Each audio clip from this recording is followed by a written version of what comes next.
Really long walk through the airport. It's land. Life on a boat is way more relaxing, and it's even more relaxing when you protect your boat with Progressive, America's #1 boat insurer. Progressive Casualty Insurance Company and Affiliates. #1 rating based on 2022 boat market share data from ratefilings.com. We are Sports 56, WHBQ Memphis, and W253 DF Memphis. Flynn Broadcasting Stations. It's time to get up and get your day started. Morant.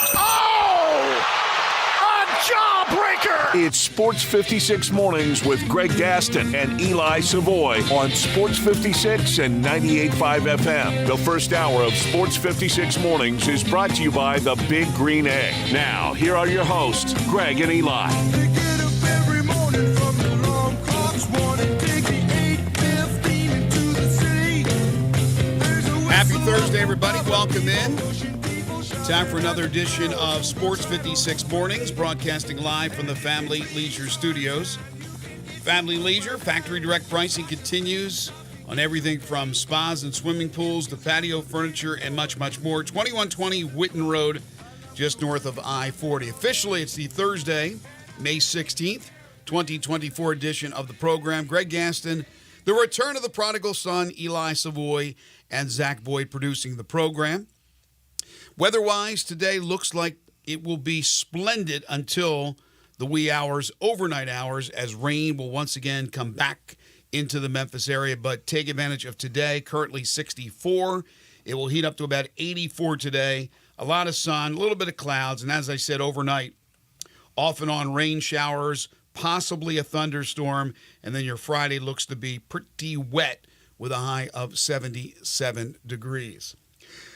Coming up on the program today, Matt Coughlin will join us in our Showboats Showcase. Their kicker, that'll be at 7:30. The Showboats, unfortunately, have been eliminated from postseason play, but they got 3 more games to go, including 2 at home. This weekend, they're on the road at Michigan. We will talk about that with Matt coming up at 7:30. Unfortunately, Danny Barlow, the UFC fighter who was scheduled to be with us today, we have to move him to next week. He's a little bit under the weather, so we hope he feels better. We'll get him rescheduled. Kerry Miller at 8:25 from Bleacher Report on Major League Baseball. We'll have time to take your calls and texts on the Sissy's Log Cabin listener lines. You can call in or text in at 901-360-8255. Of course, the first hour of the program is brought to you by the great folks at the Big Green Egg. We're talking NBA playoffs, little Stanley Cup playoffs as well. NFL, the schedule release was a couple of days ago. Got some tidbits about that. It's all coming up on the program today. Welcome back. Thank you very much. How was the trip?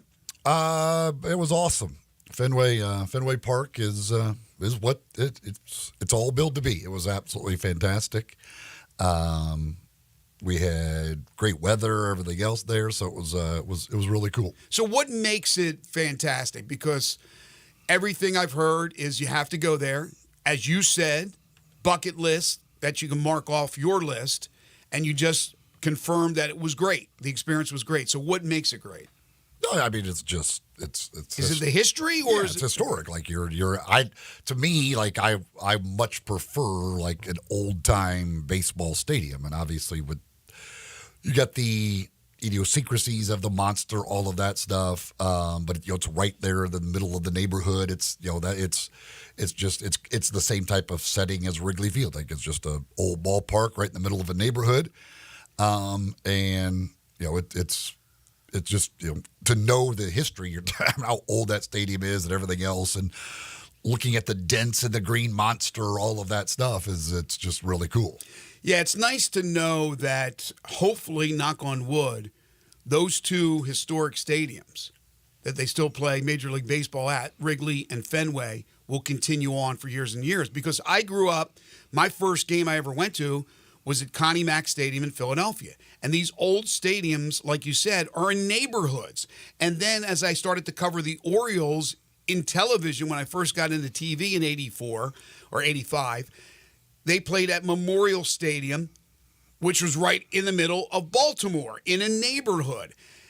I understand why they eventually knocked down these stadiums and built the bigger stadiums. In Philadelphia, it was First Veterans Stadium when it was those cookie-cutter stadiums where they played football and baseball on that artificial turf where knees were ripped up constantly. And then eventually Citizens Bank Park, which is beautiful.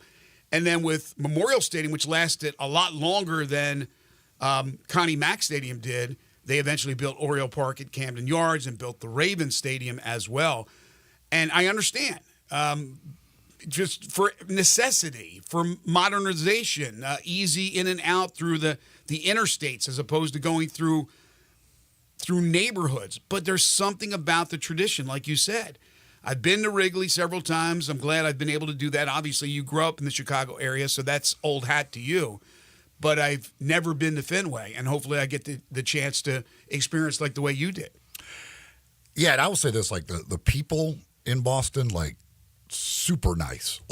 like the workers at that stadium, like they couldn't be more friendly. Like any question, like they'll like, we're trying to figure out where we're going. Like, look, I'll come with me, and they'll like walk you to the place you got to go. Like they were extremely friendly. It was really cool. And we had. Did you expect worse from the history of Bostonians? Yeah, I mean, they were like overly over the top nice. Like I wouldn't expect that friendly from anywhere, quite frankly. It was but we had batting practice passes, which is a great way to do it because like you put the little sticker on your shirt and get in there for batting practice, you pretty much got the run of the place. Mm-hmm. Like they let us do whatever like the first night. Take a few swings? Monday night we were down on the field for batting practice, kind of hung out down on the field, watched batting practice down there. And then Tuesday night for batting practice, we went up on top of the Monster and watched batting practice from up there. But, very cool. But like you could just like I started walking around the stadium and like nobody ever stopped. Like you have that sticker on your shirt, like nobody ever stops you from going anywhere. I'm like walking through private events. It's like private party. I just keep walking and nobody says anything to me. I'm just wandering around the stadium, checking out the entire place. It's funny, during batting practice, I was, would have felt bad a little bit, but I wanted to see a car get a windshield broken or something in the parking lot right there behind the Monster, but we never saw. Where it was one ball that just missed the cars back there. So you could, from up there, your vantage point, you can turn around and see the cars in the parking lot? Yeah, that parking lot's right behind. It's right behind it. It's right behind the Monster. It's just across the street. It's the Monster, the street, and then there's this parking lot, which I don't know why people park there. Like your car is just in the line of fire. Like there's really chance a ball that goes out, if it leaves and goes over the Monster, there's a good chance it's hitting your car. Like you got a pretty decent chance. Maybe it's a badge of honor thing. Yeah, I don't know. Like I never saw the sign of what they charged to park there or whatever. But I'm like, I don't know why anybody would choose to park in a parking lot that literally is right behind the outfield wall where balls are going to come flying. And especially if you're getting there early for batting practice, like you got a really good chance of the ball coming out there. Did you see the famous sit-go sign? Yeah, see, and that's another thing too. Like I had been told this beforehand that like you think that sit-go sign is like right there, and it's not. Like that thing is actually pretty far away from the stadium, and it is like it's crazy when I get there. I'm like, oh my gosh, that thing is not like. We were actually staying like below the sit-go sign is where we were staying. Again, but it feels like when you watch on TV, like that sit-go sign is right outside the stadium. It is not. But yeah, I mean, it's such a cool place. Well, I caught a ball during batting practice. Did you really? Got one. The first day I just got one because I was out on the field and they just gave me one and I gave it to a kid. That was cool because like during the game I was just happened to be walking around. There was a kid and I handed it to him and like the kid started crying. He was so happy. Like he was like, wow, look at you. And then the next night I got one again. I caught one I not caught it like in the air because those things are coming rocketing out there. But I caught one on the bounce during batting practice when we were up on top of the Monster. So. Was there a lot of people out there for the batting practice? No, there's really not. I mean, there's not many. I mean, until the gates open up. Once the gates open up, but even then, like I thought, if you're sitting on top of the Green Monster, maybe you would be like because of batting practice, you'd want to get in there early. But like they opened the gates up, and like it took a while. I mean, you people came in, but like the seats on top of the Monster were empty pretty much until right up before game time. Now, granted, I was a kid when I first would go to Veterans Stadium when they built Veterans Stadium, and I'd walk in there. And to me, it looked like it was impossible to hit a home run. It looked so far because the stadium was so big with 3 levels. When I walked into Wrigley Field for the first time, which wasn't that many years ago, I walked in there and I go, I swear I think I could bun it over the wall. I mean, it looked to me like it was miniature. What was the feeling like when you walked into Fenway with the monster? What did it look like to you? I mean, I don't know. Did it look small? I mean, it is. I mean, I know. obviously the distance, but that wall. I mean, that wall is huge. Like, The wall is tall, so but- it's like it's like intimidating when you see that. Like, and the amount of times, like even in batting practice, like the guys. You see why the wall's got the dents in it. I mean, some of the balls they are rocketing off of that thing. They hit a ball, and on Tuesday night the wind was blowing out really, really hard. So there were balls during batting practice flying absolutely everywhere. And it was like there's very few people out there. So like there was a couple others that went over there's the one parking lot where the cars are exposed, and then right next to that is a parking garage, basically. Mm-hmm. But they don't use the top level of the parking garage. But it's just funny because you look over there at the end of batting practice, and on top of that parking garage, there's like 10 baseballs just sitting up on top of there. Oh, really? Because there's no way to get to them. So there's just, I guess whoever owns the garage eventually probably goes up there or like afterwards or whatever, goes and cleans them off. But yeah, there's just a bunch of baseballs sitting on top of the parking garage because there's nobody to grab them. Did you go to Duncan? Did you like the accents, the Bostonians? It was funny because the first day we were there, there was never a person like worker or anything else that really had the accent. Really? And then so that was Sunday when we got there. Then Monday, we went over to the Cheers bar. Yeah. For lunch. And the lady working there, like it was out of a movie. Oh my gosh. Central It literally was like, it was the one. And I was just like, this is unbelievable. Like I could just sit here and listen to this lady talk all day long. Like I'm trying to figure out like words I want her to say and like see if I can get her to say them and stuff. Like it was, but it was like crazy how much of the accent she had. Did you, I'm not sure, you don't like seafood that much, do you, or do you? I forget. Okay, did you have lobster? Did not have any lobster, no. Oh, man. Got to get lobster up there. I mean, that was fun. Then again, I don't know if it's like fresh lobster season. I don't know when the hell the lobster season is, but I'm glad you had a great time. Again, that's one I'd love to. What I would like to do, and again, I'm not complaining about my wife planning these trips that we have every summer, and I wish you would like sports a little bit more. She'll say she does, she doesn't.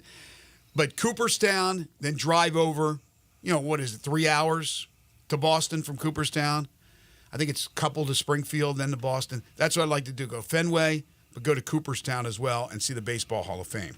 Yeah, if you folks, if you're a baseball fan, I mean, it is something definitely that you should have on the bucket list, and it's cool. Yeah, no question. And if you can get a batting practice pass, that's the way to really go because again, you get to just wander around the stadium and do whatever the hell you really please to do. It's almost like you knew somebody.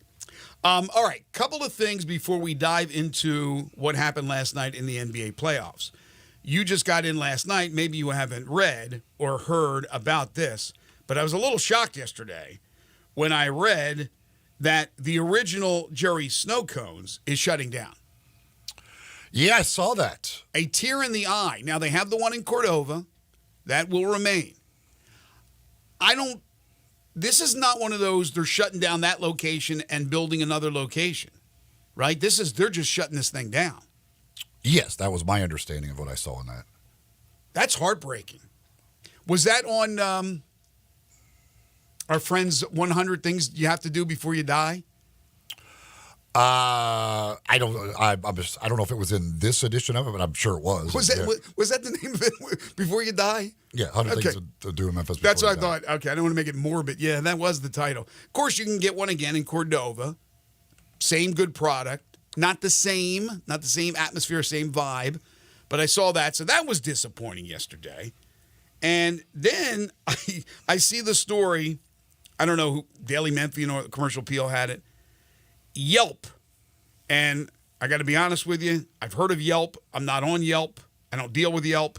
But I read the story that Yelp released its top 100 barbecue spots, I guess, in the country for 2024.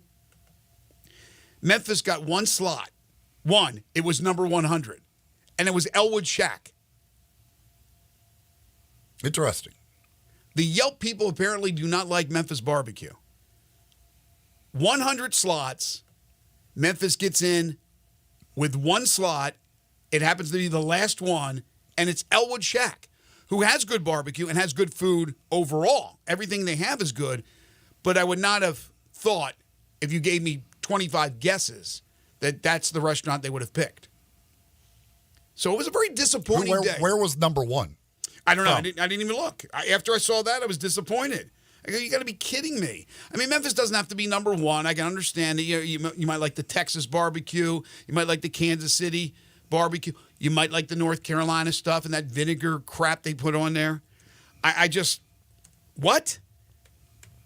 One spot, and it's Elwood Shack, and it's number 100. So I saw those two food stories, which were very disappointing for our city. Our city is going to be the city of disappointment soon. We're going to have a new nickname.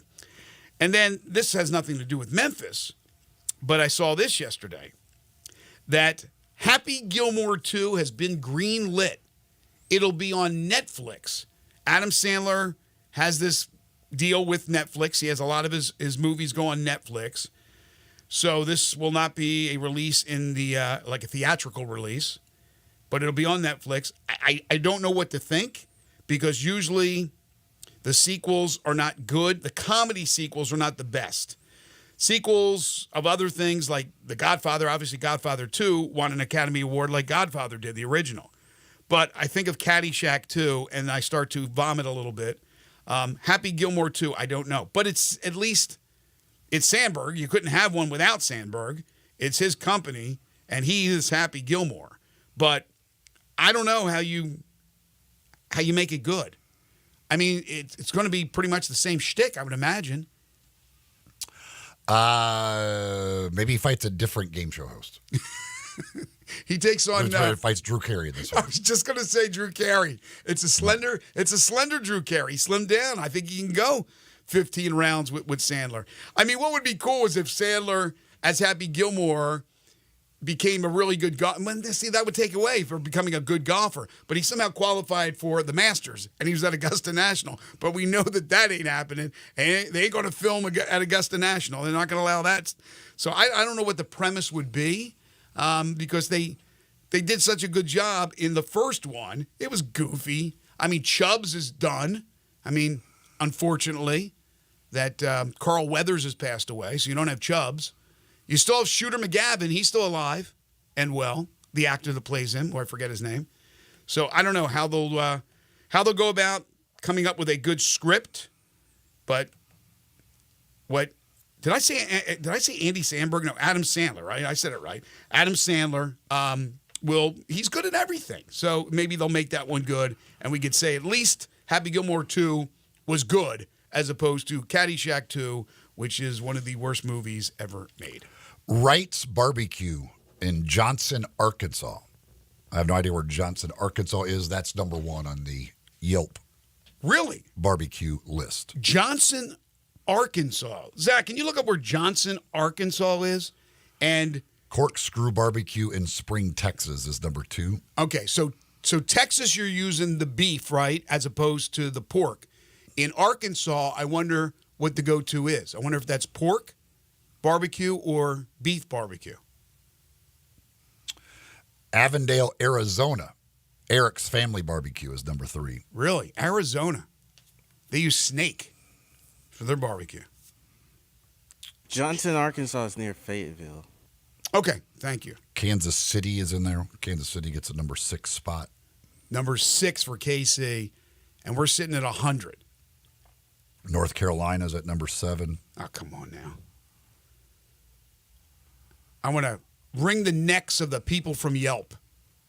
Well, I assume they just did. I mean, this was based off their reviews. I mean, that's what Yelp is just reviews. So I'm assuming that's just based on reviews that people do for these places. Really? So that's not good.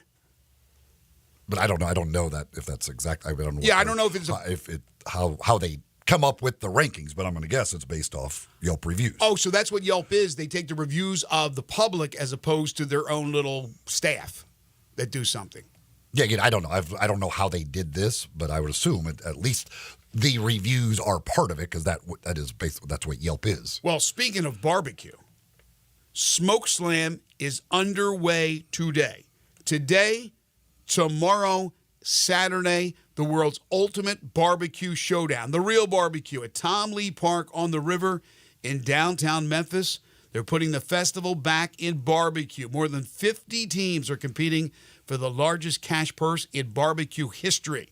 Great music all 3 days from the likes of Tone Loc, War, the Barkays, St. Paul and the Broken Bones, Young MC, Rob Bass, DJ M, Walk, a fan-first experience like no other, celebrity chef live cooking demos, and you get to indulge in mouth-watering barbecue samples from the greatest pitmasters in the country. And then tell me how good the barbecue is. Fireworks every single night. Carnival with a Ferris wheel, carousel, and games, so it's great for children of all ages. Single day general admission tickets, just $25. You can get a 3-day GA pass for $65. So get it now because the event starts today. Go to smokeslam.com for more details and to purchase your tickets. It's Smokeslam, the world's ultimate barbecue showdown, starting today, going through Saturday at Tom Lee Park on the river in downtown Memphis. So on this list, number 41 is the Spirit of Texas Barbecue. Located where do you think? Minneapolis. San Bernardino, California. Then there's also Coop's West Texas Barbecue. Located in? Not West Texas. Lemon Grove, California. As you would have guessed. Mooney's Texas Barbecue. Located in Flowery Branch, Georgia.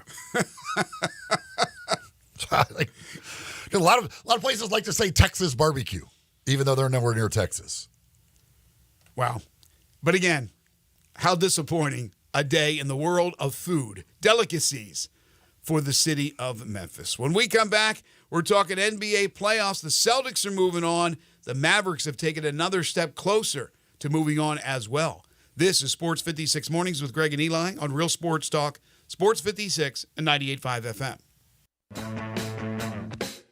Join the voice of the Tigers, Dave Woloshin, for Wolo and Friends. Weekday mornings from 10 to 11 here on Sports 56 and 98.5 FM. Hey, Mid-South, I've got Marty McNay getting back to the past on these prices at Gossett Volkswagen Germantown. This is heavy, Doc.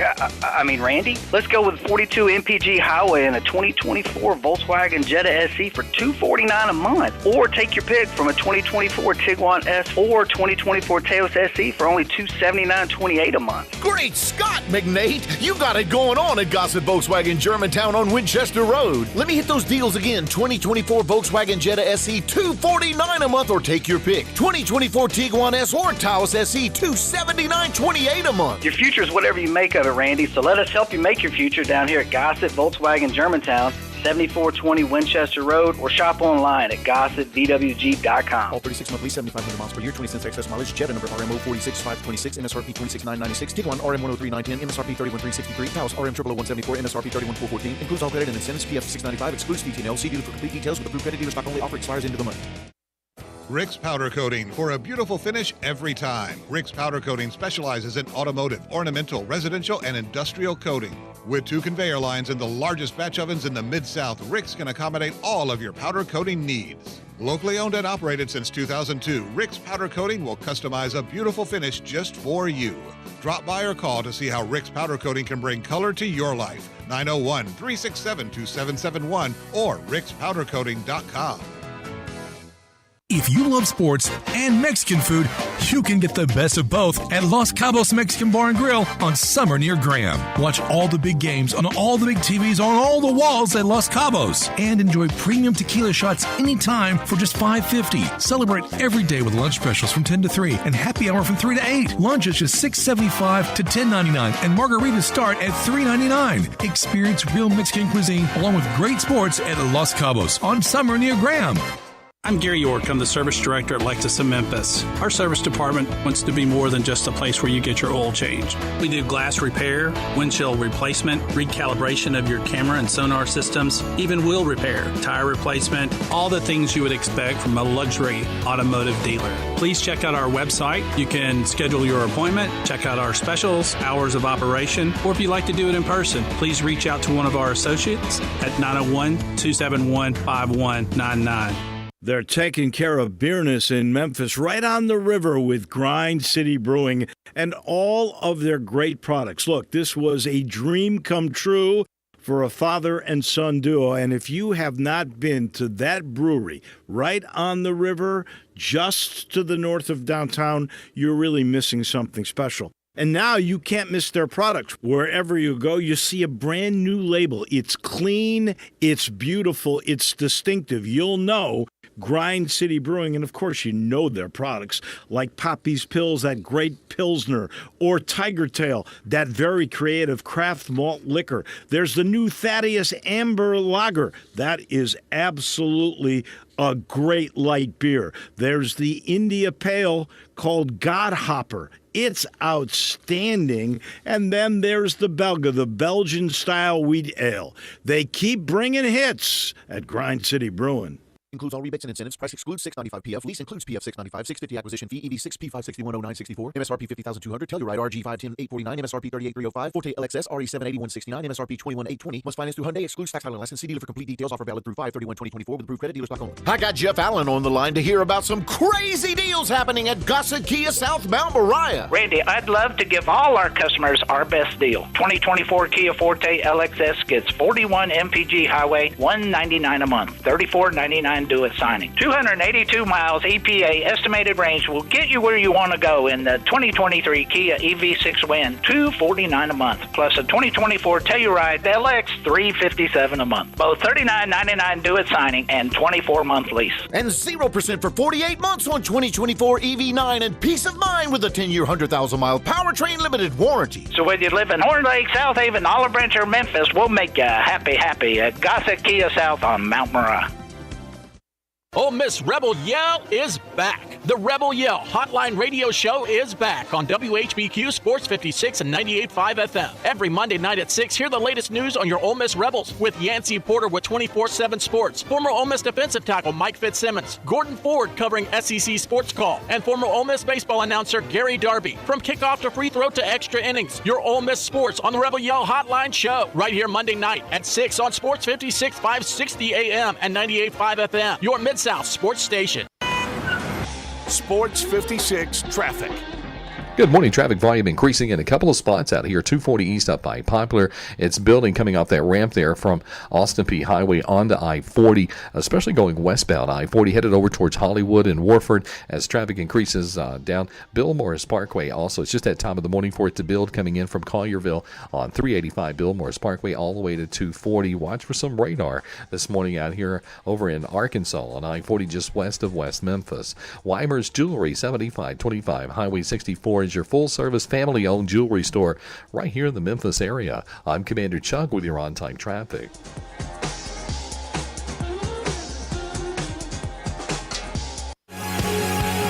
Now back to Sports 56 mornings on Sports 56 and 98.5 FM. This hour brought to you by the Big Green Egg. Here once again are Greg Gaston and Eli Savoy. Welcome back, everyone. 7:30 the time. Our Showboats Spotlight coming up in just a few moments. We'll talk with kicker Matt Coughlin. The Showboats in action this weekend. They'll take on the Michigan Panthers on the road. We'll have a look at the NBA playoffs. Action from last night. The Celtics moving on to the Eastern Conference Finals. And the Mavs beating the Thunder in Oklahoma City to grab a 3-2 series lead. Also wanted to give a shout out to a gentleman who we both know very, very well. Mike Kelly, want to wish him well in his retirement. That was announced yesterday, the long-term Christian Brothers High School athletics director. Yep, I had a chance to talk to Mike the other day, as a matter of fact. Good luck to him. Hopefully he enjoys it. I think he will. Going down to Florida and yes, going to do very little, as he said, so that's good. Matt Coughlin is a big golfer, and of course the PGA Championship underway. You remember the story last year with the great story of Michael Block from last year. Mm-hmm. Doesn't look like we'll have the same story this year from Michael. He bogeyed his first hole and then made a 8 on the second hole. Ouch!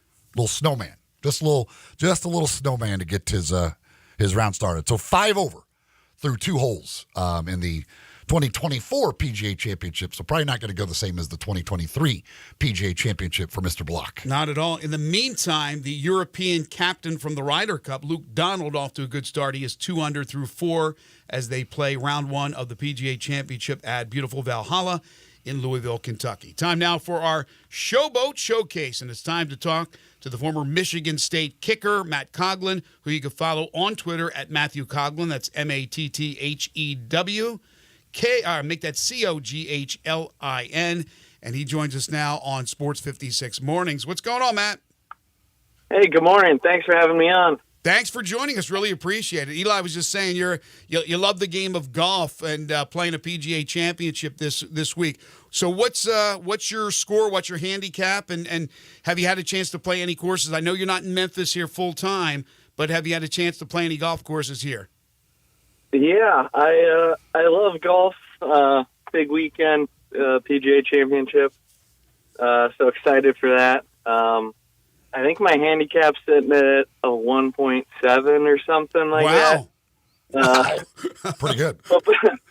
Football is more important now, so sticking to that for now. Love golf in the off season, but have not had the pleasure to play in Memphis. I know they got a couple good courses there, so maybe after the season, take a trip down there.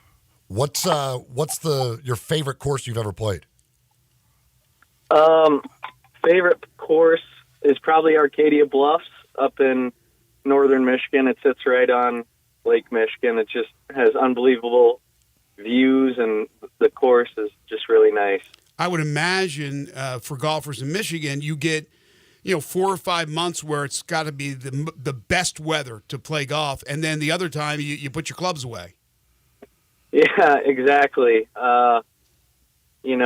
October to March, even April isn't really the best time. No. But you're right. Summertime in Michigan, you really can't beat it. Got all the lakes and all the golf courses. It's tough to beat.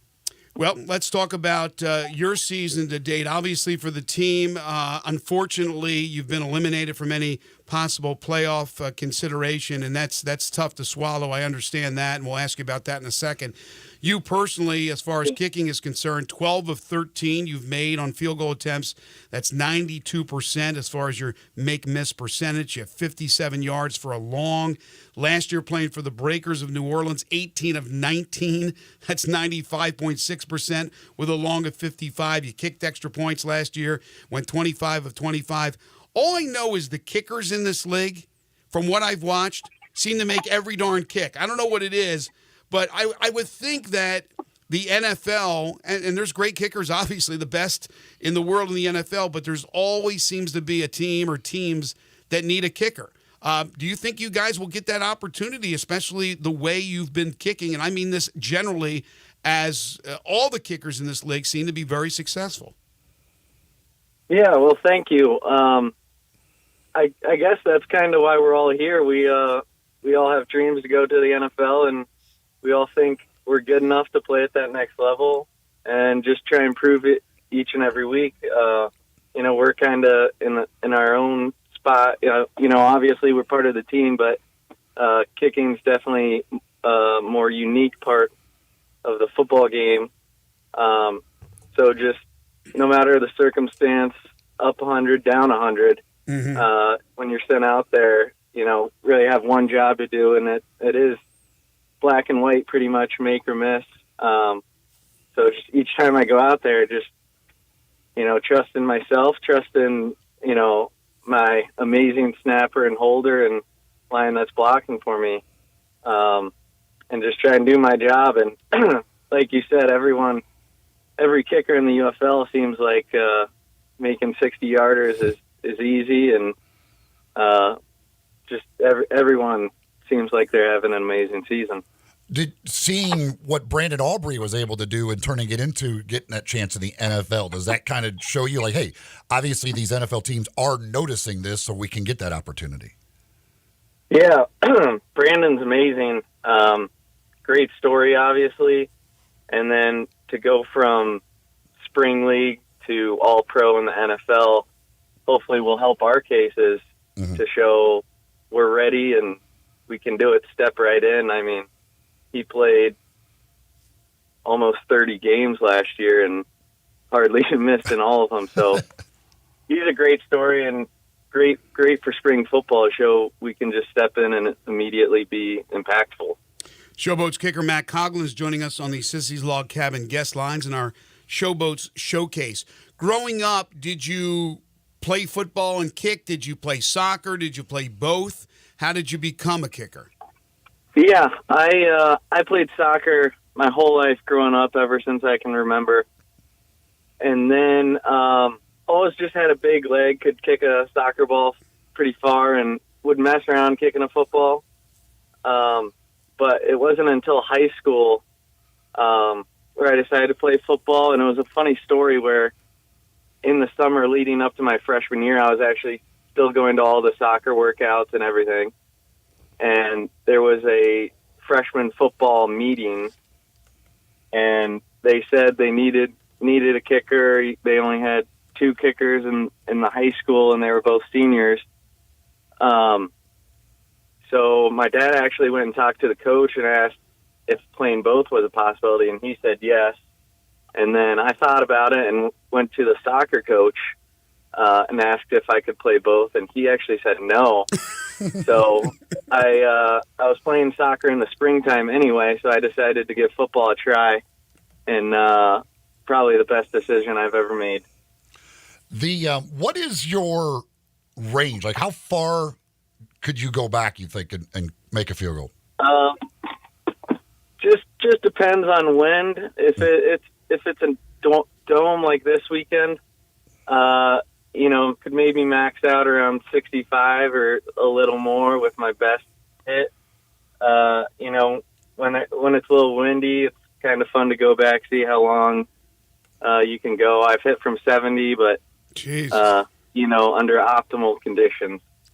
Well, I'm sure kicking up in East Lansing and Michigan State, there were a lot of situations where you dealt with the weather. What was that like, and what was it like playing for the Spartans?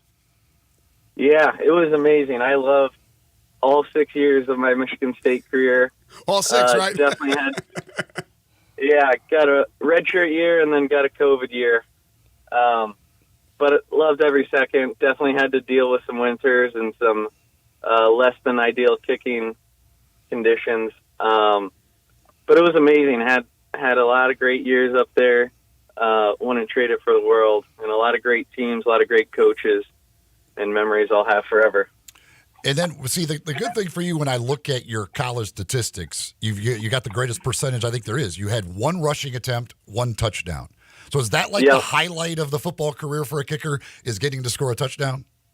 I think it's got to be, because I have a couple game-winning kicks, but I don't know if I'll ever have a rushing touchdown again. So that's definitely really high up there on my list of accomplishments. So when that play is called, when the fake is called, or like what's the thought process for you? What's going through your mind as you're out there thinking about this opportunity you're possibly going to get?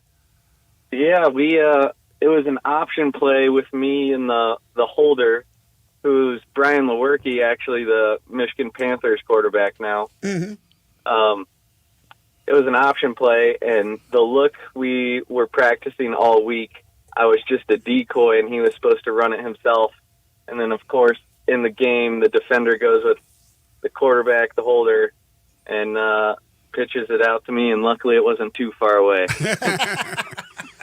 I can't even imagine how mentally tough you have to be as a kicker, because I would think if I was in a situation, and I'm not saying I don't know if this has ever been the case. You've had game-winning kicks. I'm not sure if you ever had the miss at the end to win the game, but you must feel so bad because you probably feel like you've let the team down, even though that was just one play of many plays, that put the team in that situation. But mentally, knowing that, oh, God, they're all looking at me. They know I've let them down. How do I bounce back? You got to be mentally sharp.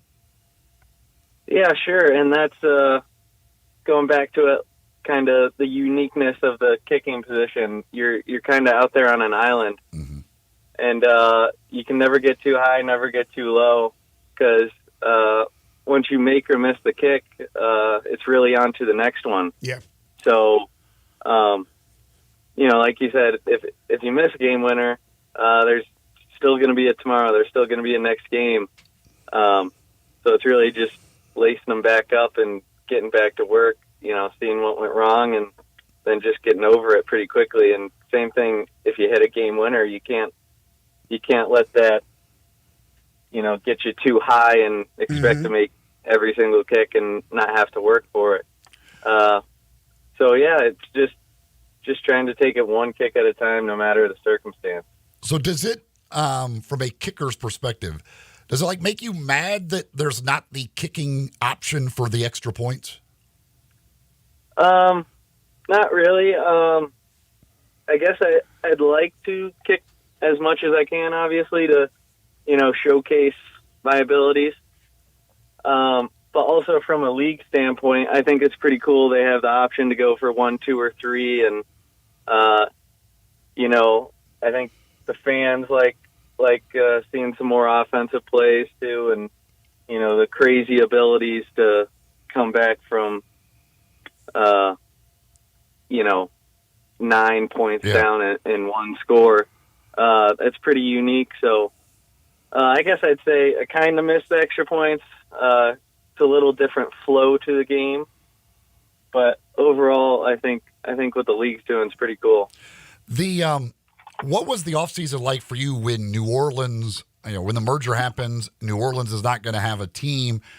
Obviously, your coach from there, John DeFilippo, gets the job here and brings you over. But what was that like kind of as this was unfolding and you see that your team from last year wasn't going to be a part of the new league?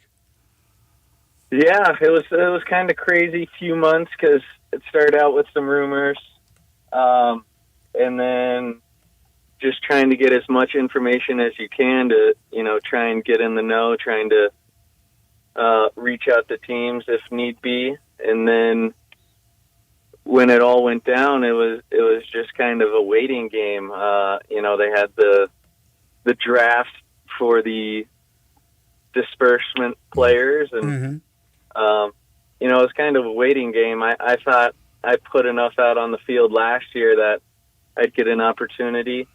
So it was basically just trusting in myself and trusting in the connections I make. Especially with Coach Flip. Thankfully, he brought me to Memphis. Well, Matt, good luck the rest of the way. We hope you'll get that opportunity here sooner than later to get to the league, play in the NFL. But in the meantime, hopefully you guys can finish strong. I know it's been a tough year all around, but certainly I know you're doing your part. Thank you so much for joining us. Matt, who's your pick, by the way, for the PGA Championship? Oh, it would be impossible to go against Scotty Scheffler. So I guess I'd go chalk, but if you want a fun one, maybe Bryson or Schauffele could get it done. Right. Well, enjoy watching it when you can, when you're out in practice. And this weekend, obviously, it's the road in Michigan to take on the Panthers, and then 2 games in Memphis to wrap up the season. Matt, thanks again. Really appreciate it. Yep, thank you, guys. Take care. This hour of the program is brought to you by the Big Green Egg. You can go to biggreenegg.com, or this week you could head on out to Memphis and May World Championship Barbecue Cooking Contest because the folks from the Big Green Egg are here in town. They're out there cooking on the Big Green Egg, giving you an opportunity to try samples, get any questions that you have. You could see the egg in action out at the Liberty Park and the Memphis and May World Championship Barbecue Cooking Contest. Head on out there, see them when you're out there. Make sure to say hello to them. BigGreenEgg.com, the website. You can, of course, go to Ace Hardware locations here around town. Hamilton Fireplace, they're distributors of the Big Green Egg. All the different sizes of the egg, all the egg accessories, everything you need, and everything you could check out for the best grill there is and the last grill you'll ever need to buy, the Big Green Egg. Tiger is out on the course, playing the back nine first at Valhalla. In some trouble at 11 after hitting the tee shot over the green. Rory birdies the 10th to get started his first hole. Of course, Rory coming off the big win last weekend at the Wells Fargo in Charlotte. We'll talk some NBA playoffs when we return. This is Sports 56 Mornings with Greg and Eli on Real Sports Talk, Sports 56 and 98.5 FM. Broadcasting from the Family Leisure Studio, we are Sports 56 and 98.5 FM. Hi, folks. Bob Burkhammer for Sunrise Buick GMC Truck. Thinking about a new or used car or truck and not sure where to get the most for your money? Listen to what Sunrise has to offer. Over 800 new Buicks and GMCs to choose from with factory rebates up to $6,500 and a $15 million used car inventory specializing in vehicles under $15,000. Bad credit, bankrupt, slow pay, it's okay. At Sunrise, we specialize in secondary financing, and Sunrise wants to get you approved. The #1 volume Buick GMC dealer in the Mid-South and the home of the guaranteed credit approval. Sunrise, Covington Pike, Wolf Chase, and 385 at Houston Levy and Collierville. Without the ones like you, who work tirelessly to keep things running, everything would suddenly stop. Hospitals, factories, schools, and power plants, they all depend on you. No matter the weather, emergency, or time of day, you're the ones who get it done. At Grainger, we're here for you with professional-grade industrial supplies. Count on real-time product availability and fast delivery. Call, click Grainger.com, or just stop by. Grainger, for the ones who get it done. I've got Jason, the main man marshal, here, and he's ready to start something big at Gossett Volkswagen on the Pike. What's up, Jace? Randy, I've got 42 MPG on the highway on the all-new 2024 Volkswagen Jetta SE for only $249 a month. Or take your pick from the 2024 Tiguan S front-wheel drive or 2024 Taos SE. We Gossett at $279.28 a month. That's a 2024 Volkswagen Jetta SE, $249 a month. Or take your pick from 2024 Tiguan S or 2024 Taos SE, $279.28 a month. And Randy, you know the deal. Make me an offer because no reasonable offer will be refused. Ask for Jason, the main man marshal at Gossett Volkswagen, 1875 Covington Pike. Online, GossettVWMemphis.com. Where we're charging for it and charging less every day. All 36-month lease, 7,500 miles per year. Taos RMO 51756, MSRP 26063. Tiguan RM 103.9, MSRP 31363. Jetta RMO 48802, MSRP 25506. Crossport RC 236449, MSRP 38981. Includes $3,000 rebate. Cannot be combined with special APR. Includes all rebates and incentives. PF 695. Excludes fact final license. See dealer for complete details. Offer valid at the end of the month with approved credit dealer stock only. Around here at Wrangler, we are all excited for spring. The longer days, the warmer nights. When you've got your pick of shorts and jeans, either works just fine. Blue skies, open roads. Wrangler, for the ride of life. Now back to Sports 56 Mornings on Sports 56 and 98.5 FM. This hour brought to you by the Big Green Egg. Here once again are Greg Gaston and Eli Savoy. You know that I can go somebody. I said yesterday on the show that if the Mavs go into Oklahoma City, win Game 5, this series is over. I wouldn't be surprised if the Thunder go to Dallas and win Game 6 and force a Game 7. I don't think that's out of the realm of possibility, but I think the Mavs made a major statement last night, winning in Oklahoma City, winning by 12. Has the youth caught up to the Thunder? I don't know. SGA, 30 points, 8 assists, 6 rebounds, doing his thing. When they do a good job, when Dallas does a good job defensively against Chet Holmgren, they are in a better position to win. And then Luka, again, who's battled injuries, and a lot of people pointing fingers at him because he's been inconsistent. Some of that is because of the injuries. 31 points, 11 assists, 10 rebounds. Can't argue with a triple-double, 31-point triple-double. And the Mavs get the win in OKC by 12 to grab a 3-2 series lead. Yeah, I mean, it's with Oklahoma City again. I mean, I think there is, just like all these young teams, there's a learning curve in the playoffs. And when you're talking about Kyrie and Luka, they've been through it, certainly much more than them. And for Oklahoma City, a team that led the NBA in 3-point percentage during the season, goes 10 for 40 from 3-point range in that game. I mean, it's just a lot of it in today's world comes down to making or missing 3-pointers. Mm-hmm. And although they were a great 3-point shooting team all year, last night in an important game, not able to make the threes. It's the old live by the 3, die by the 3 type thing. And last night they died by the 3. Yeah. When you look at all the guys last night shooting threes, the only one that was effective was Shea Gilgeous-Alexander, who was 2 for 4.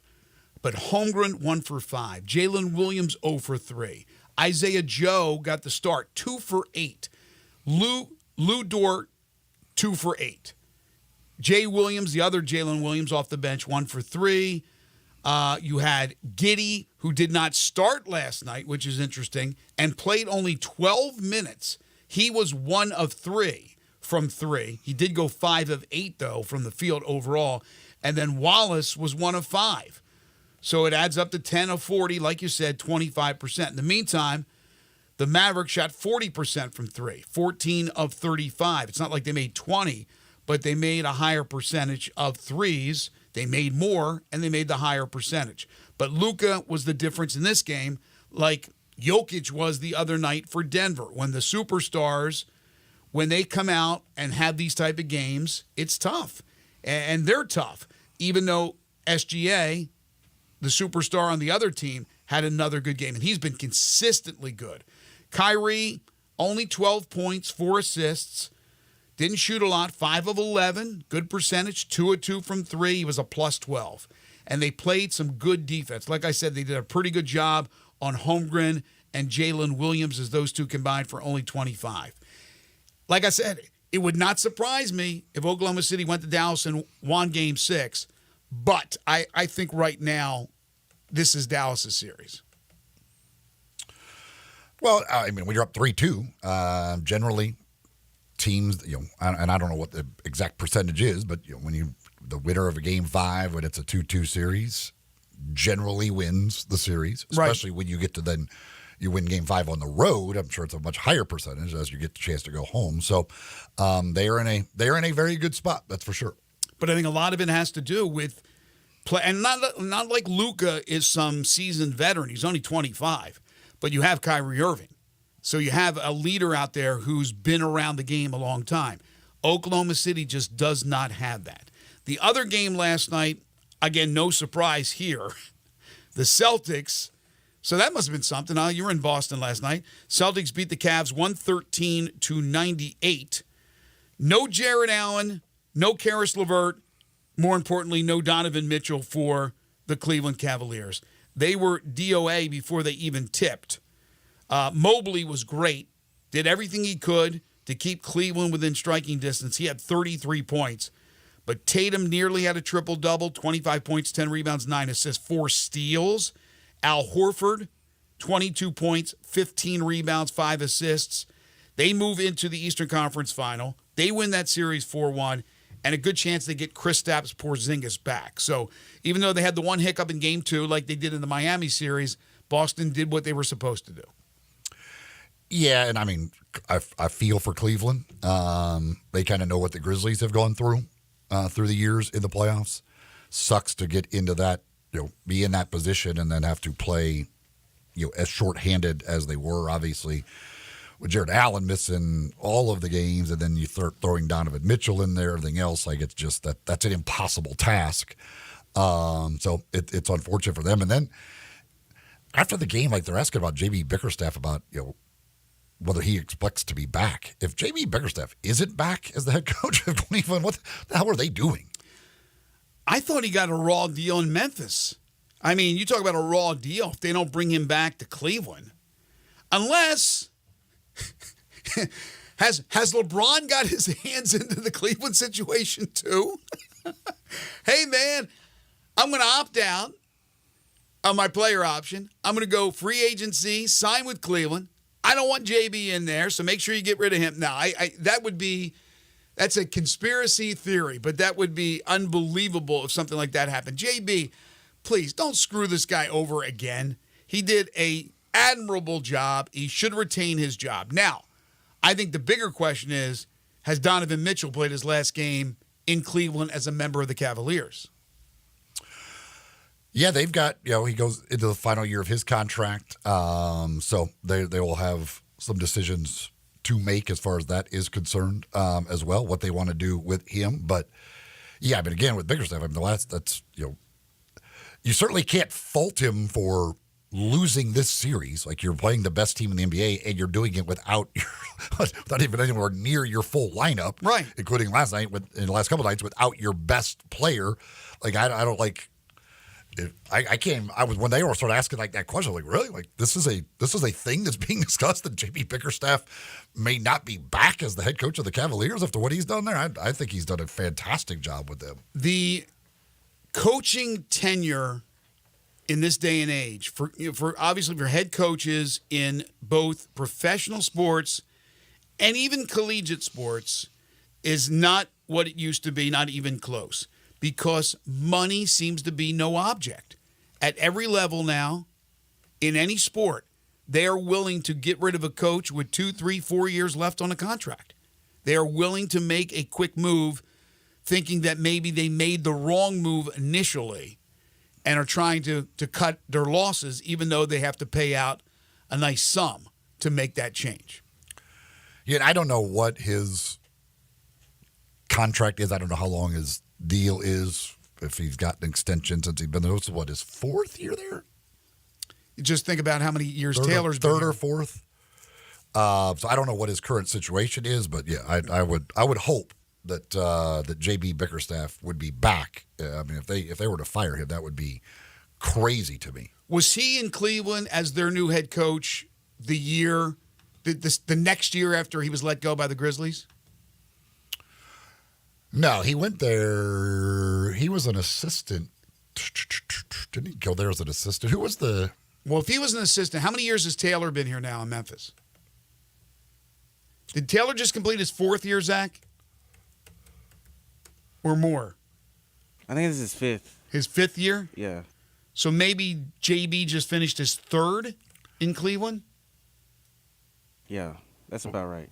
Because, he took over JB left after, right before the Ja draft.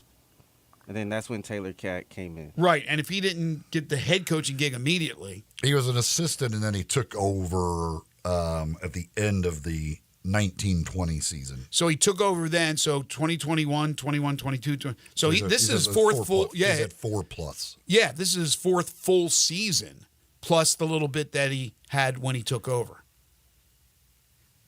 So, yeah. So, but again, and then obviously taken to the playoffs the last 2 years. So, yeah, I don't know how you would say, or how you could, if you're Cleveland, he hasn't done enough to keep his job. For well, they can, because that's what they do. We'll have more on the NBA when we return to open up hour number 2. Genesis Diamonds. Of course, when it comes to diamonds, when it comes to maybe an engagement ring, when it comes to a special occasion, any piece of fine jewelry, you want to make sure you get the best selection, best prices, best service, everything else. Go see the folks at Genesis Diamonds. They've got great people there to help you find whatever it is that you're looking for, that perfect piece of jewelry to be sure to make anybody happy. If you're thinking about getting engaged, they got all kinds of designer rings with an unbelievable selection of diamonds at the best direct importer pricing that you are going to find. Genesis Diamonds, located Poplar and Perkins Extended.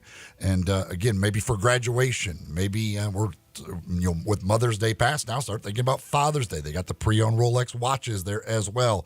All kinds of great things for any special occasion that you'll find at Genesis Diamonds. Again, Poplar at Perkins Extended. Yeah, with Taylor, he just completed his 5th year as the head coach of the Memphis Grizzlies. 1, 2, 3, 4, 5. Yep, 5 years. This is Sports 56 Mornings with Greg and Eli on Real Sports Talk, Sports 56 and 98.5 FM.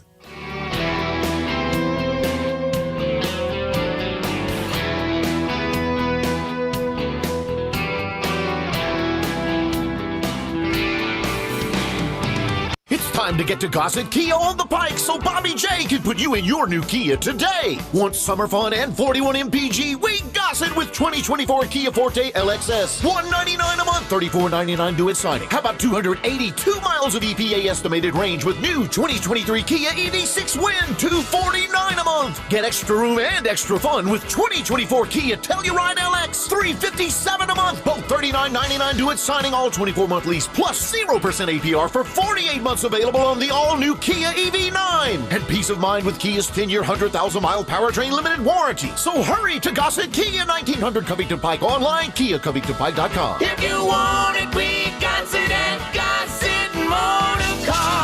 rebates and incentives. Price excludes $695 PF. Lease includes PF $695. $650 acquisition fee. ED6 P5610964. MSRP $50,200. Telluride RG $510,849. MSRP $38,305. 4Pay LXS RE $781,69. MSRP $21,820. Plus finance through Hyundai. Excludes tax title and license. See dealer for complete details. Offer valid through 5/31/2024 with approved credit. Dealer stock only. Brian Elder's Roofing Solutions. It's silly season in the life of your roof. I'm Brian Elder, 867-0303. The weather can be unpredictable, and I'm ready to get more life out of your roof with our award-winning Owens Corning repair team. We're the repair guys the other repair guys call when they can't find the problem. Leaks become black mold when ignored. That's why when you call me, I start my inspection in the attic. Is it time for a beautiful new roof? 867-0303. I'll measure your roof from outer space and get you an estimate right over the phone. The best warranty in the business, including a warranty against ice dams. The only roofer in Memphis to offer a warranty against water intrusion due to snow buildup. Ask about military and first responder discounts. 901-867-0303 or BrianElderRoofing.com. Call 867-0303. Brian Elder's Roofing Solutions. It's time to have a good time at Mugshots Grill and Bar in Olive Branch and Carterville. Come by for half-price happy hour 2 to 6 Monday through Friday with domestic drafts and $3 snacks. Then try one of Mugshots' 19 specialty burgers, including the Mugshot Burger. Finish it in 12 minutes and it's free. Plus, you get a free shirt. Mugshots in Olive Branch, 6400 Goodman Road, and Mugshots in Carterville, 656 West Poplar. So cheers to great food, good drinks, and fun company at Mugshots Grill and Bar, where you're always having a good time. Get ready because the Gossett Mitsubishi Motors Summer Sales Event is on, and now is the best time to buy. You want 43 MPG Highway? We Gossett in 2024 Mitsubishi Mirage, $18,960 or $279 a month. 2024 Mitsubishi Outlander Sport. We Gossett, $27,350 or $399 per month. And your summer adventure starts with 2024 Mitsubishi Outlander SE. We Gossett, $29,865 or $449 a month. Plus, every Gossett Mitsubishi comes with Mitsubishi's 10-year, 100,000-mile powertrain limited warranty. That's Gossett Mitsubishi, 1870 Covington Pike, online 24/7 at memphismitsubishi.com. If you want it, we got it at Gossett Motor Cars. Mirage RHFO 9083, MSRP 19460. Sport RUO 110 764, MSRP 28070. Outlander RZO 53896, MSRP 30895. PF 695, acquisition fee 595, 15 cents excess mileage, excludes tax title and license. See dealer for complete details. Offer valid through end of the month with approved credit. Dealer stock only.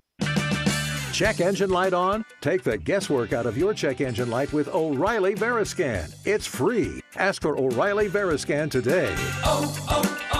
O'Reilly Auto Parts. This traffic report brought to you by Appliance Liquidators with low prices and top-notch customer service. Appliance Liquidators, 3320 Goodman Road East in South Haven. Sports 56 traffic. Good morning. An accident over here on 240 eastbound at Poplar's got traffic really messed up now as you come off Bill Morris Parkway onto 240 going eastbound. Again, just before you get up to Poplar on a crash, possibly with some injuries. It's really sluggish now on 40 westbound from, let's say, Germantown Parkway. It's heavy all the way up to Sycamore View Road. Weimer's Jewelry, 7525 Highway 64 is your full-service, family-owned jewelry store here in Memphis. I'm Commander Chuck with your on-time traffic. We are Sports 56, WHBQ Memphis, and W253DF Memphis, Flynn Broadcasting Stations.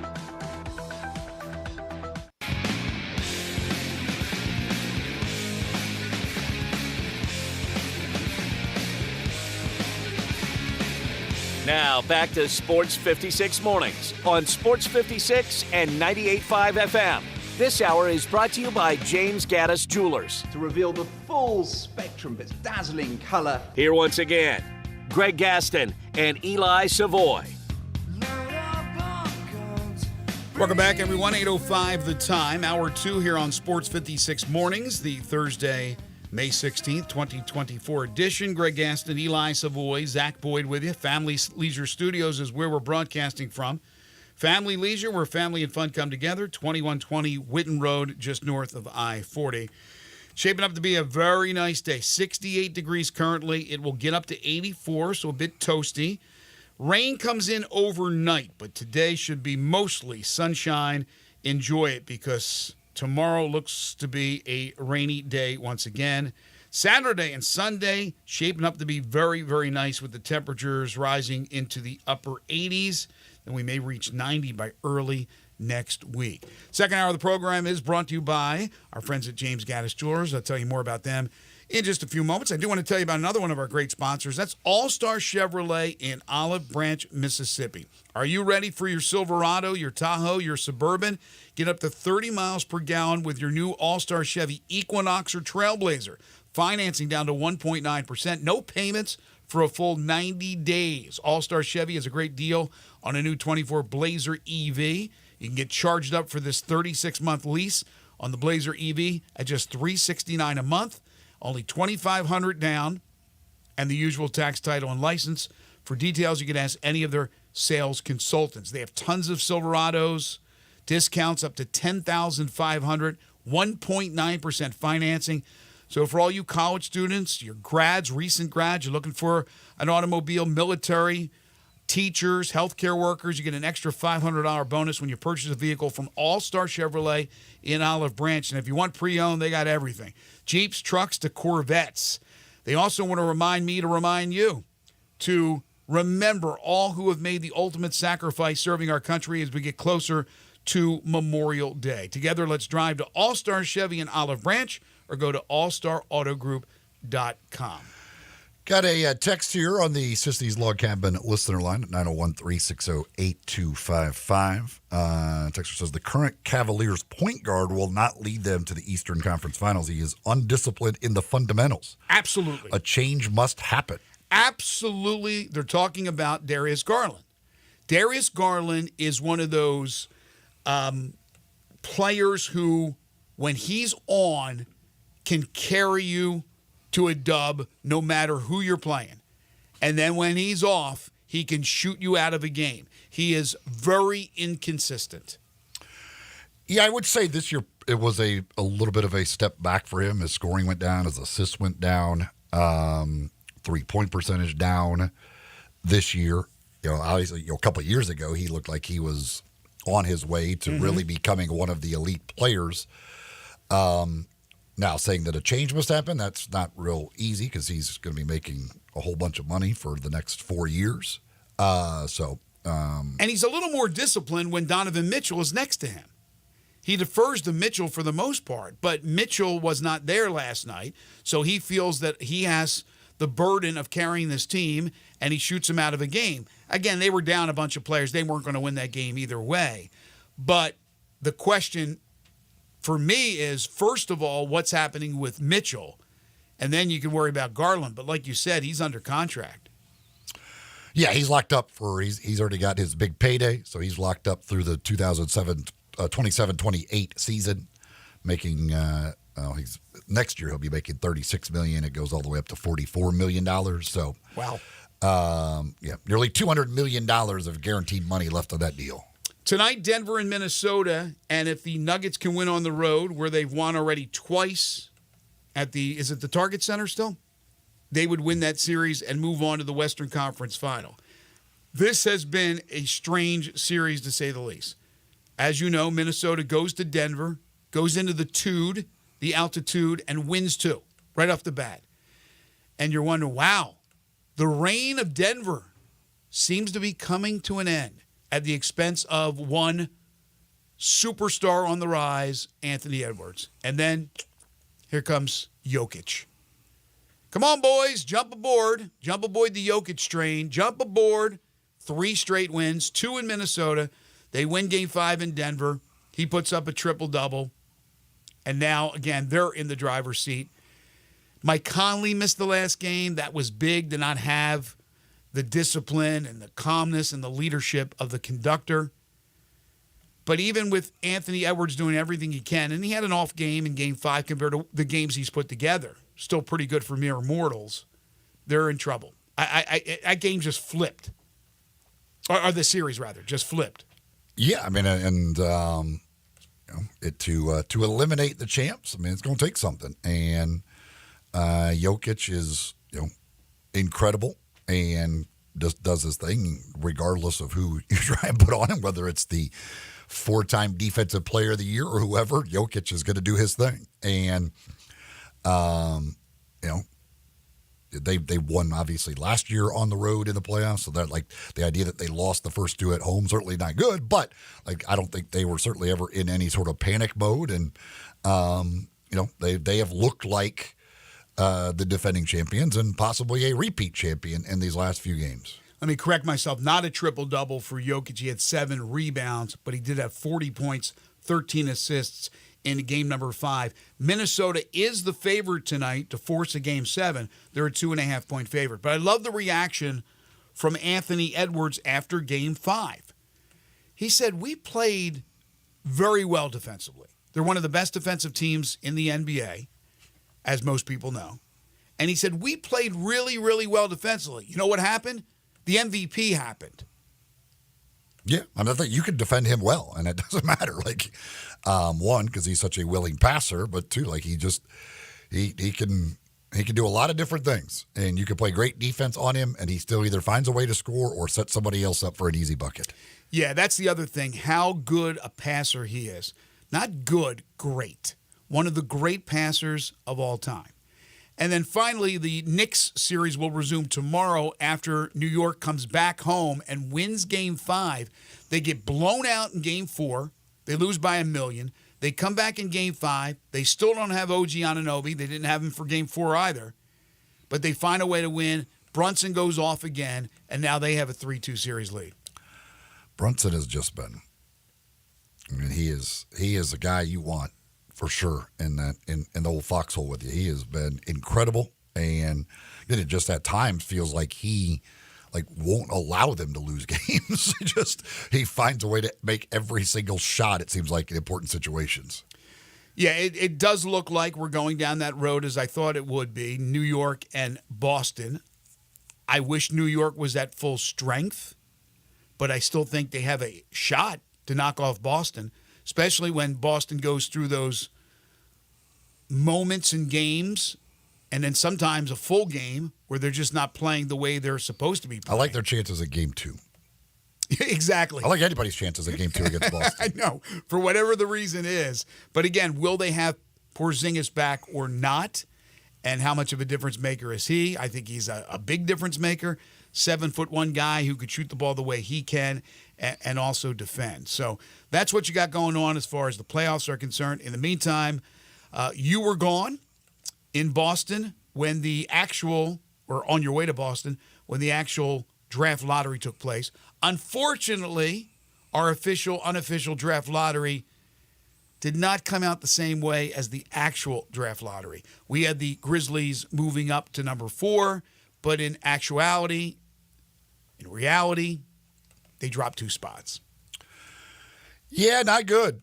Don't like the idea of dropping 2 spots, and I mean, pretty crazy that's the with the odds, everything else. The poor Detroit Pistons. I don't know what they've done. People complained about the Grizzlies having bad luck in the draft lottery. My goodness, the Pistons. You're going to blame Bickerstaff on that too? 2 straight years where they drop way down from where they were supposed to be. But yeah, it's for Atlanta, obviously they got some decisions to make with Trae Young, DeJounte Murray, what they want to do now. Add the number 1 pick in there as well. Interesting to see what they do. But yeah, the not ideal for the Grizzlies to get leaped by 2 different teams. Well, it's 6 straight years now that the team with the worst record did not come away with the number 1 overall pick.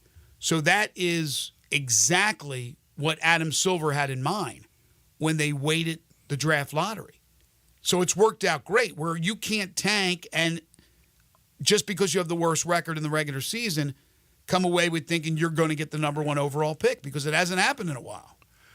Yeah, I mean, although before this year, the team that got the number 1 pick was one of the ones with the best odds. It just wasn't the worst team of those. Right. But yeah, I mean, for Atlanta to jump up, I mean, to win a lottery with the limited number of combinations that they had is pretty incredible. Yeah, I think so. And I had Drew Hill on Monday. He was in the room. Michael Wallace. So he's part of the conspiracy. He's part of the conspiracy. But he talked about how just Memphis was off 1 number a couple of times from moving up and just the drama in there. And then after that, you got to sit around for, what did he say, an hour and a half, 2 hours? to wait. Yeah, I don't know what time they actually do the drawing itself. So I don't know how long you have to sit around after they actually do the drawing before. Did he say whether they had to how many times they had to draw? Yeah, Zach, do you remember what Drew said? Did he say they had to go back twice and draw again? I thought he said twice, Eli. Yeah, because he said it. there were two sets of numbers that they had to go back and then I think both times the Grizzlies was just one number off. Yeah, something like that. But that must have been pretty cool for him to be a part of that. And then we talked to him about the Combine because it's all happening in Chicago. Catching up with Eli Savoy, the prodigal son who returned today. I know we talked about this yesterday. But David Jones, Naquan Tomlin got the promotion from that G League combo. Or not combo, but what am I thinking of? Anyway, the G League thing was going on there. And then Boogie Ellis, a former Tiger, also got that promotion. 5 players got promoted to the Combine. That's what I was thinking of, the G League Combine. And so you have all these 3 guys that have Memphis connections performing this week. David Jones has been, he's done the things that we saw him do all year long with the Tigers. He can shoot the ball well. He turns the ball over, but he can rebound. So I don't know where that stands. And it's not going to be the end-all, be-all what they do this week.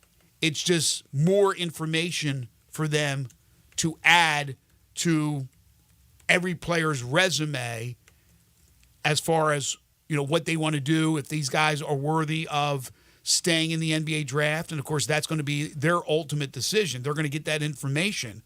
That's what this is all about, this evaluation period. But I think, for me, he's not turning heads where they go, oh, David Jones. What did he measure at? It's like 6'2" and something? 6'2" and change. And that was without shoes. Man, that does not help him. No, and he's listed at 6'6" by the Tigers, and I asked the question, is that with shoes or without shoes? I assume it's with shoes. But, yeah, that's what he was listed. And to me, it's all about whether or not he's not done enough, certainly, that I think they're looking at him and going, oh, he's a first-round pick.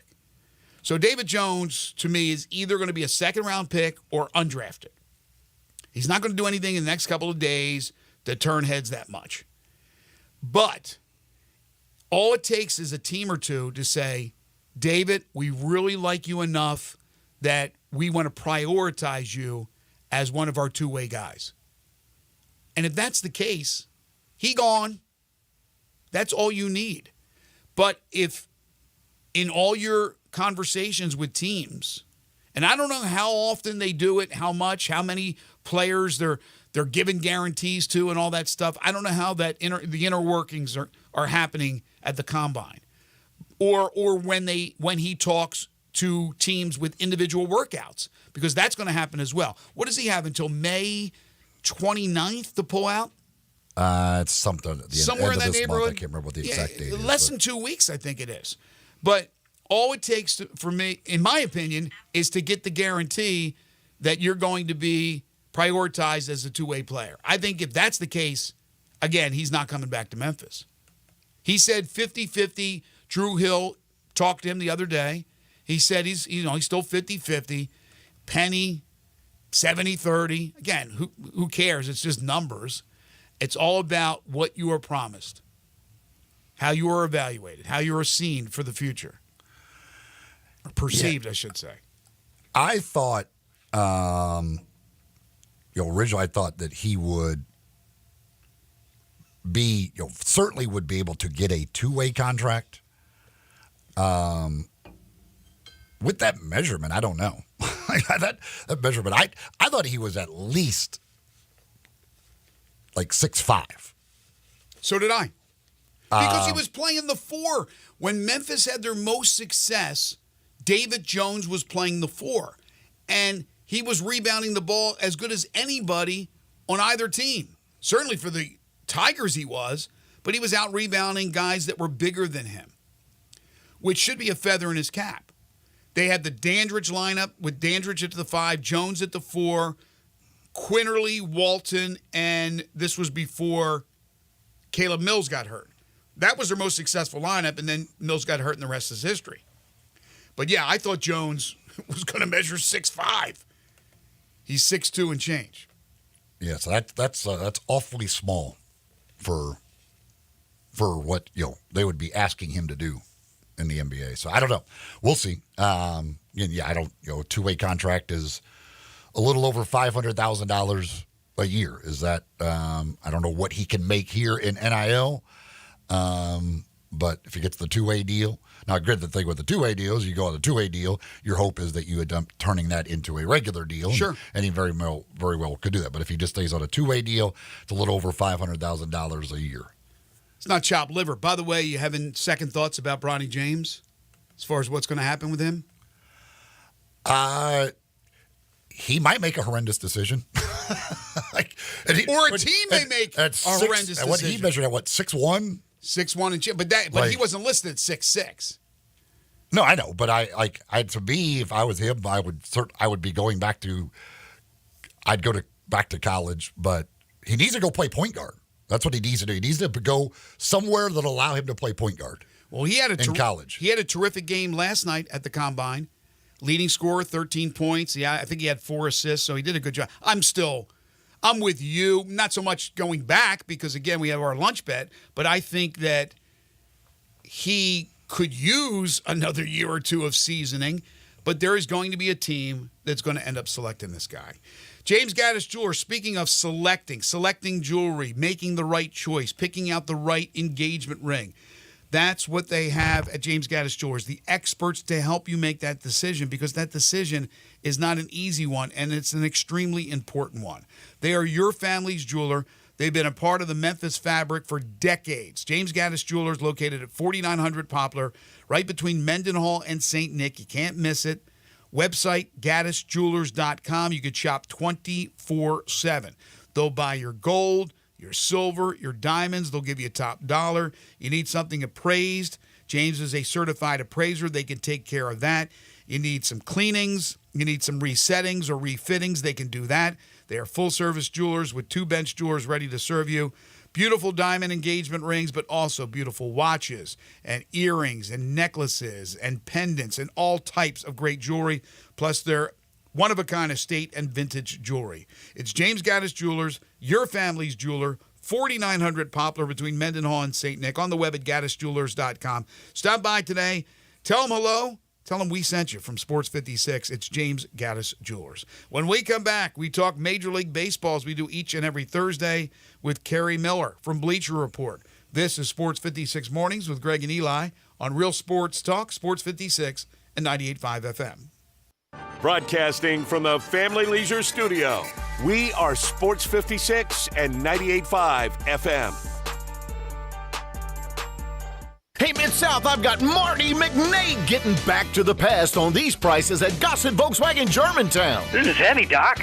I mean, Randy. Let's go with 42 MPG Highway and a 2024 Volkswagen Jetta SE for $249 a month. Or take your pick from a 2024 Tiguan S or 2024 Taos SE for only $279.28 a month. Great Scott, McNade. You got it going on at Gossett Volkswagen Germantown on Winchester Road. Let me hit those deals again. 2024 Volkswagen Jetta SE, $249 a month, or take your pick. 2024 Tiguan S or Taos SE, $279.28 a month. Your future is whatever you make of it, Randy, so let us help you make your future down here at Gossett Volkswagen Germantown, 7420 Winchester Road, or shop online at GossettVWG.com. All 36-month lease, 7,500 miles per year, 20 cents excess mileage. Jetta number RMO 46526, MSRP 26,996. Tiguan RM 103,910, MSRP 31,363. Taos RM 11174, MSRP 31,414. Includes all credit and incentives. PF 695. Excludes DTNL. See dealer for complete details. With approved credit dealer stock only. Offer expires into the month. Rick's Powder Coating, for a beautiful finish every time. Rick's Powder Coating specializes in automotive, ornamental, residential, and industrial coating. With 2 conveyor lines and the largest batch ovens in the Mid-South, Rick's can accommodate all of your powder coating needs. Locally owned and operated since 2002, Rick's Powder Coating will customize a beautiful finish just for you. Drop by or call to see how Rick's Powder Coating can bring color to your life. 901-367-2771 or rickspowdercoating.com. It's time to get to Gossett Kia on the Pike so Bobby J can put you in your new Kia today. Want summer fun and 41 MPG? We Gossett with 2024 Kia Forte LXS. $199 a month, $34.99 due at signing. How about 282 miles of EPA estimated range with new 2023 Kia EV6 Win? $249 a month. Get extra room and extra fun with 2024 Kia Telluride LX. $357 a month. Both $39.99 due at signing. All 24-month lease plus 0% APR for 48 months. Available on the all-new Kia EV9. And peace of mind with Kia's 10-year, 100,000-mile powertrain limited warranty. So hurry to Gossett Kia, 1900 Covington Pike. Online, KiaCovingtonPike.com. If you want it, we got it at Gossett Motor Cars. Include all rebates and incentives. Price excludes $695 PF. Lease includes PF $695. $650 acquisition fee. EV6 P5610964. MSRP $50,200. Telluride RG $510,849. MSRP $38,305. Forte LXS RE78169. MSRP $21,820. Must finance through Hyundai. Excludes tax title and license. See dealer for complete details. Offer valid through 5/31/2024 with approved credit. Dealer stock only. For one day only, the Grizzlies Garage Sale is returning with all proceeds going to St. Jude's Children's Hospital. Shop discounted Grizzlies gear, memorabilia, signed merchandise, and retro items this Saturday, May 18th from 10 a.m. to 3 p.m. at the FedEx Forum. Sports 56 traffic.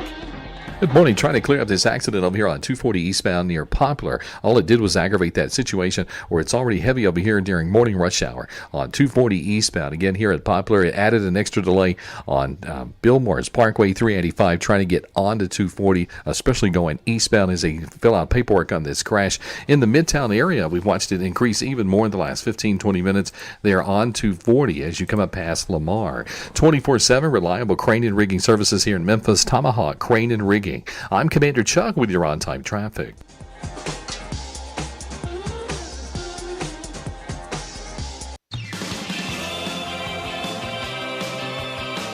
Now, back to Sports 56 Mornings. Isn't it a lovely morning? On Sports 56 and 98.5 FM.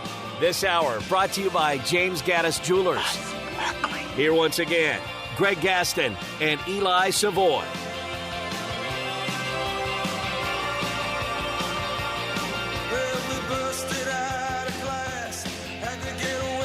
Welcome back, everyone. 8:28 the time. We'll give you an update on the early first round of the PGA Championship a little bit later on in the hour. Also this weekend, aside from the PGA Championship, you have the second leg of horse racing's Triple Crown. You got the Preakness Stakes from Baltimore, and our handicapper Ed DeRosa will join us tomorrow to break it down at 9:05. Right now, time to talk some Major League Baseball with Kerry Miller. It's time to talk some baseball. Joining Greg and Eli is Kerry Miller from the Bleacher Report. Here's Kerry with Greg and Eli. He is Kerry Miller. Covers Major League Baseball, college hoops, and other stuff for Bleacher Report. You can follow him on Twitter at Carrens James and check him out every Thursday here talking with us on Sports 56 Mornings. Good morning, Kerry. How are you? Hey, I'm doing good. Good to be back with you as always. Great to have you as always. All right, so we have a 10-game suspension to Ronel Blanco for foreign substance found on his glove. How do these guys think they're going to get away with it when now you have these umpires checking the glove every darn inning that they pitch? How do they think they're going to get away with it? Yeah, I have no idea. I mean, I actually just last night a clip from Major League, that ancient movie. I think it came out on VHS back in the day, but where God, can't even remember the characters' names, but he's like got Vaseline on his chest and Vagisil on his hip, and it's like they've been figuring out ways to doctor the ball for forever. But as you're saying, they're checking constantly. They've obviously cut down on the spider tack, right? That was what everybody got in trouble for like 2 years ago, but now it's like, can you combine rosin with sweat and get it to just that right consistency or whatever? It's getting ridiculous. And that is part of, one of the big things people have been saying about all the pitching injuries is with the lack of spider tack, people are struggling to grip the ball and, how the ball is manufactured and all this stuff. But, yeah, with Blanco in particular, that is sad for the Astros. Like, that was one of the things that was going well for them. Like, right. Alex Bregman finally wakes up and hits some homers, and now they lose their star pitcher for the year, or their early star pitcher for 10 games, and who knows if he'll be as good when he comes back if he was using, foreign substances to be as good as he was. It's rough.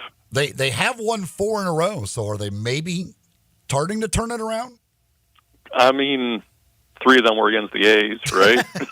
Can't put too much stock in that. But I was looking at that when they were 15 and 25, right? 5 of their first 40 games were against, what I think we would all consider like bottom 8 or bottom 9 teams in the majors. Like they've had a rough schedule. Granted, they were supposed to be the best team in the American League. The schedule shouldn't matter, but I think this was when we, looking at the schedule, where we assumed they would start to at least show signs of life, and they have. I think their next series is against the Angels, and then I believe they play the A's again after that. So this could be, where the Twins had 10 straight against the White Sox, and I believe it was the Angels, and they turned things around. Maybe the Astros can do the same, but obviously they're going to have to find a different pitcher in the rotation for the short term. I knew my Phillies were going to be good. I didn't know they were going to be this good. I'm a little worried that they'll get burned out because it's happening so quickly and so early in the season. But why are they so good, both on the mound and with the bat? Yeah, I mean, it's mostly the pitching. Like Ranger Suarez is NL Cy Young right now. Maybe not quite ahead of Imanaga, but he's been very unexpectedly insanely good. And the bullpen, which has year over year, like Philly spends so much money every year on their bullpen, right, and it always sucks. And now they have Hoffman and Strahm and Kerkering. They're all like sub 1.5 ERAs. I don't know if that's going to last, but that's why they're 18 games above 500 right now. Like they're not blowing leads as they typically do. And if Alec Boehm is going to continue vying for an NL batting title, that's pretty nice. No, it's well said about that pitching. Yeah. So, Kerry, I just got back from Boston. I went to Fenway Monday and Tuesday night, first time ever there. What is your favorite ballpark? That's a good question. I've actually never been to Fenway, and I grew up in Pennsylvania. Like, there's no excuse for me as a baseball guy to have never been to Fenway. I think it's Coors Field, which really I was actually looking at that, like attendance. The Rockies are always top half of the league in attendance, even though they're always like bottom third of the league in standings. I think it's just because Coors Field is awesome. I've heard that's one that I was thinking about that now that Fenway was always the obvious one because I've been to Wrigley many, many times. But now that I've checked Fenway off, I was trying to think of what the next baseball stadium that I really would like to say. Have that's you been my to San bucket Francisco? list. No, I mean I think it would be probably just because I look at the little bit older ones. I would say probably either Camden or Coors. Yeah, I do love Camden. Again, I'm originally from Pennsylvania. I was going to Camden Yards like my entire life. It was usually either Baltimore or Philly for me growing up, and not that I was anti the Phillies, but I preferred Camden Yards to I think it was the Veterans Stadium back then for the Phillies. But hey, if you like old stadiums, Oakland's got one for you. Well, I can actually buy that, probably. So let me ask you this. Okay, we know that Tampa is getting a new stadium. Yeah. Finally. And they're going to get a new stadium. We know that the A's are moving. So, and Fenway and Wrigley are historic, probably in the historic whatever, where they couldn't do anything even if they wanted to. Yeah. A historic register. What would be the next stadium that would, you think, be demolished in favor of a new stadium, baseball-wise, or need a facelift? There's so many new ones. The White Sox are trying to get a new stadium. I think probably the White Sox. I know they've been. I don't know if they're imminently planning on building anything, but I know they've been kind of threatening. They're one of the main teams that's talking Nashville these days. That's always the city that pops up, but probably is the White Sox. But yeah, I'm not. I don't have a list in front of me of ages of stadiums and which ones are most dilapidated. But now that Oakland is getting checked off that list, probably just the other Chicago. Well, you know what's interesting, and when was the new Comiskey built? Like when it was their old Comiskey, then this, I don't know what it's called now with the sponsorship. When was that built? Like the guaranteed rate field, I think, or is that Cleveland? I don't know. No, Progressive. I think Cleveland's Guaranteed rate is Chicago. Yeah, and that was built when? I don't know. I don't remember when the new one Yeah, I was couldn't built. tell you. Okay, so the one you would think from years of being around a long time, but it's still beautiful and they still do a great job. That's Kansas City, Royal Stadium. Used to be Kauffman Stadium, and there was connections to Avron Fogelman, who's a prominent Memphian, but they never talked about changing that up, and that thing's been around since the early 70s, for goodness sakes. Yeah, and it's just always nice when you have some kind of feature, right? That fountain out in center, one of the best features of any ballpark. It's at the opposite end of the spectrum from Cowles Hill that Houston used to have back in the day. It's way better than that stupid home run structure the Marlins used to have. It's just once you find something that works and sets you apart, you don't want to tinker with it too much. And I can't think off the top of my head anything unique about the White Sox stadium. Yeah, you mean unique like a pool out there in Arizona? Yeah, just something fun. Set yourself apart. It doesn't have to be, the Green Monster or a short porch in right field or whatever, but something fun. I think you're right. It looks like Guaranteed Rate was built in open in 91. 91. Wow. So now you're getting up there, 33 years. Yeah, that's pretty old. In this day and age when stadiums are pretty much built every 20 years, for goodness sakes, right? 20, 25 years, shelf life.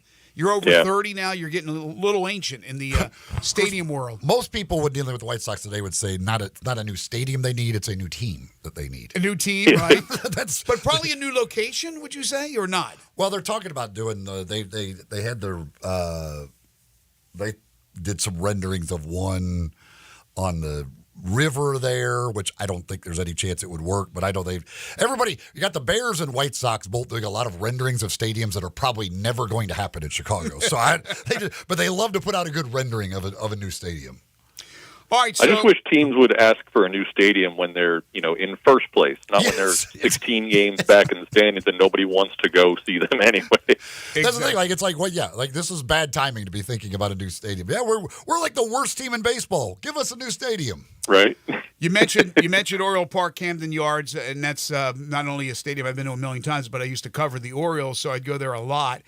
That team is so fun to watch with a bunch of guys that if you don't know baseball really well, you don't know the names because there's not this one guy that just stands out, some superstar. They don't have a Mike Trout, but they have a bunch of guys throughout that lineup, and any one of them can hit a home run. I don't know what kind of pace they're on, but it seems like they're on some record pace because every time I look in the box score, Kerry, they're hitting 2, 3, 4 home runs, even in losses. What is it about Baltimore that's so fun? Yeah, I think outside of Jorge Mateo, like they're kind of part-time second baseman. I think everybody has half a dozen home runs, and we assume pretty soon Jackson Holliday again will be taking Mateo's place in the lineup and eventually hitting home runs and not striking out 50% of the time like he did when he came up last month. But yeah, they just have a ton of power. And I think they are the current version of the Astros from like 6 years ago, right? Where they were terrible for a few years. They got those first, number one overall picks. Adley Rutschman's awesome. Gunnar Henderson's awesome. Like you're saying, they're not household names yet. I think Adley's getting there, and Gunnar might be AL MVP right now. I mean, he would be there by the end of the year, but Jordan Westberg, who's picking him out of a lineup? Nobody even knew who Colton Cowser was before the season began, and they've got more coming. So yeah, they're young, they're fun, they're powerful. They're if you're an 8-year-old kid just picking up baseball for the first time, and you're just looking for that team to watch from, if you have your MLB TV package, you can watch any team you want. You're probably gravitating the Orioles more than anybody these days. Like they're sort of like the Mariners that I grew up with, but there's not quite a Ken Griffey Jr. or an Alex Rodriguez, but they're a fun team and they score a lot of runs.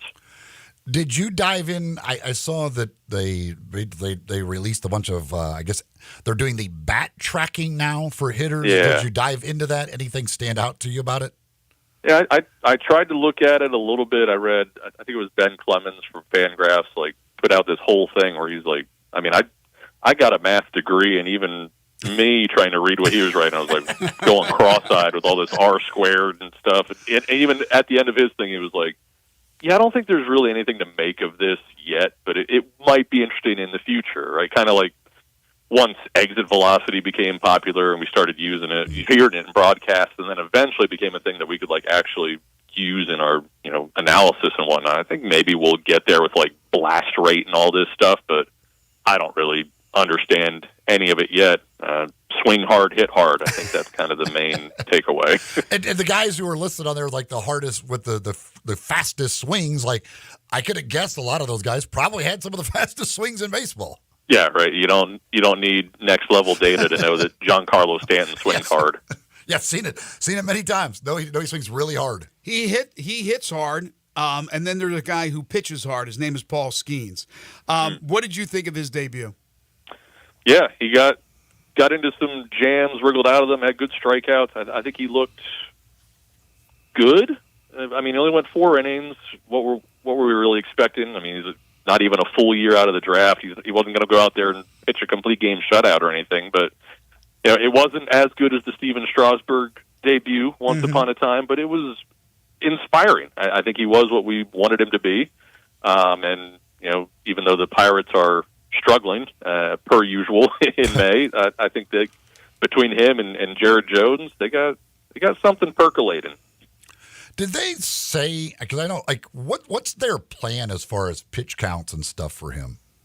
I don't know if they've given a public plan. I know they're not going to be. Why would they be in any rush to work him up to 100 pitches right away? I'm not even sure what he threw in his first game. I'm trying to look it up right here. I think he was right around 80, if I'm not mistaken. Yeah, 84, and even that's probably a little higher than I would have thought he would go. But yeah, I mean he looked good. Like I said, he was drafted in June last year, so it hasn't even been a full year, and he barely pitched in the minors. Toward the end of last season. He wasn't going deep into games in AAA, so they're going to have to work him up. They don't want him coming up and immediately exploding, but I think it was as good of a debut as you can really ask for. Hey, 7 strikeouts in 4 innings. He had 13 pitches, they counted, that went over 100 miles per hour. His breaking pitch, they said, had an 18-inch break. I mean, come on. If you got an 18-inch break and you're throwing heat in the triple digits, you're going to be successful. So Paul Skeens, I think, is absolutely the real deal. As is Kerry Miller, who we hear from each and every Thursday, reporter for Bleacher Report covering Major League Baseball, college basketball, and other stuff as well. You can follow him on Twitter at Carrance James. Kerry, thank you. We will talk to you next week. Have a great week. You got it. Take care, guys. You too.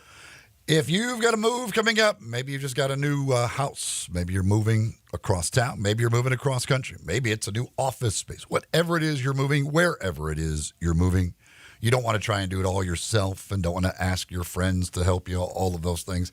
Get the professionals. Go with the professionals. Black Tie Moving. They will take a lot of that stress and worry and everything else out of the process for you to make sure your stuff gets where it's going without any issues whatsoever.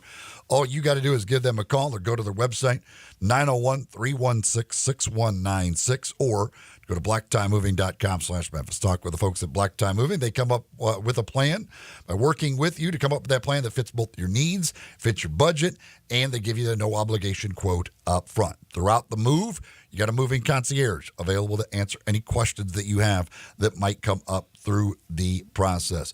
Don't, again, do it yourself. Get the professionals on your side. And the right professionals, well, that's Black Tie Moving. 901-316-6196 or blacktiemoving.com/Memphis. Got a little NFL to get into when we come back in our final segment here in hour number 2. Also an update on the PGA Championship. You can hit us up on the Sports 56. Make that the Sissy's Log Cabin listener lines at 901-360-8255. That's 901-360-8255.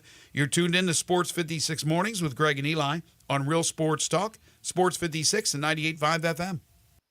Be sure to follow us at Sports56 WHBQ on Twitter, Facebook, Instagram, and YouTube to watch live video of our shows, stay up to date with station events, and have chances to win prizes. Don't miss out on anything that's going on. Follow us at Sports56 WHBQ. You or someone you know or care about has dealt with a difficult divorce. When facing divorce, you need the attorneys at Rice Law. Nick and Larry Rice lead the firm with 3 generations and 7 decades of experience. Located in Memphis, serving the entire state of Tennessee and North Mississippi. Rice Law is who you need to call. Simple or difficult divorce, they know how to handle it. Call Rice Law at 901-526-6701, or for more information, visit them at aboutdivorce.com. That's aboutdivorce.com. Includes all rebates and incentives. Price excludes 695 PF. Lease includes PF 695. 650 acquisition fee. EV6 P5610964. MSRP 50,200. Telluride RG 510 849. MSRP 38305. Forte LXS RE 78169. MSRP 21820. Must finance through Hyundai. Excludes tax title and license. See dealer for complete details. Offer valid through 5/31/2024 with approved credit. Dealers.com. I got Jeff Allen on the line to hear about some crazy deals happening at Gossett Kia southbound Mariah. Randy, I'd love to give all our customers our best deal. 2024 Kia Forte LXS gets 41 MPG highway, $199 a month, $34.99 due at signing. 282 miles EPA estimated range will get you where you want to go in the 2023 Kia EV6 Win, $249 a month, plus a 2024 Telluride LX, $357 a month. Both $39.99 due at signing and 24-month lease. And 0% for 48 months on 2024 EV9 and peace of mind with a 10-year, 100,000-mile powertrain limited warranty. So whether you live in Horn Lake, South Haven, Olive Branch, or Memphis, we'll make you happy at Gossett Kia South on Mount Moriah. Get in zone, AutoZone.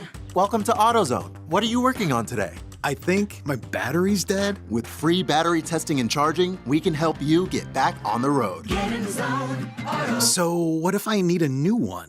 We have the right Duralast battery for you, only at AutoZone. Get in zone, AutoZone. And what about my old battery? We can recycle it right here at America's #1 battery destination. Get in zone, AutoZone. Restrictions apply. As the seasons change, so does the need for reliable home comfort. It's time to turn to the experts with Choates, where your family's comfort is our top priority. Right now, Choates is making it easier than ever to upgrade your home's climate control with our exceptional Carrier systems. There's never been a better time to enhance your comfort. Select from incredibly low monthly payments, 36 months no interest financing, or choose our $1,650 Cool Cash rebate instead and lower the upfront cost on select Carrier systems. It's not just savings, it's cool cash in your pocket. Low monthly payments, no interest financing, or cool cash rebates? Whatever you choose, you're choosing quality, reliability, and the trusted service of Choates. Call us today at 347-8086 or visit ChoatesHVAC.com to learn more about these incredible savings. But hurry, these deals are as fleeting as a cool breeze on a hot day. Choates, let our family serve your family.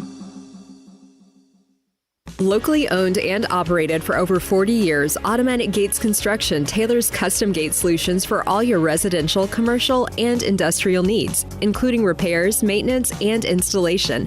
Automatic Gates Construction specializes in designing and installing automatic gates and fencing that seamlessly blends security, functionality, and aesthetic appeal. Elevate the safety and efficiency of your property with a premium gate solution. Automatic Gates Construction at myautomaticgates.com.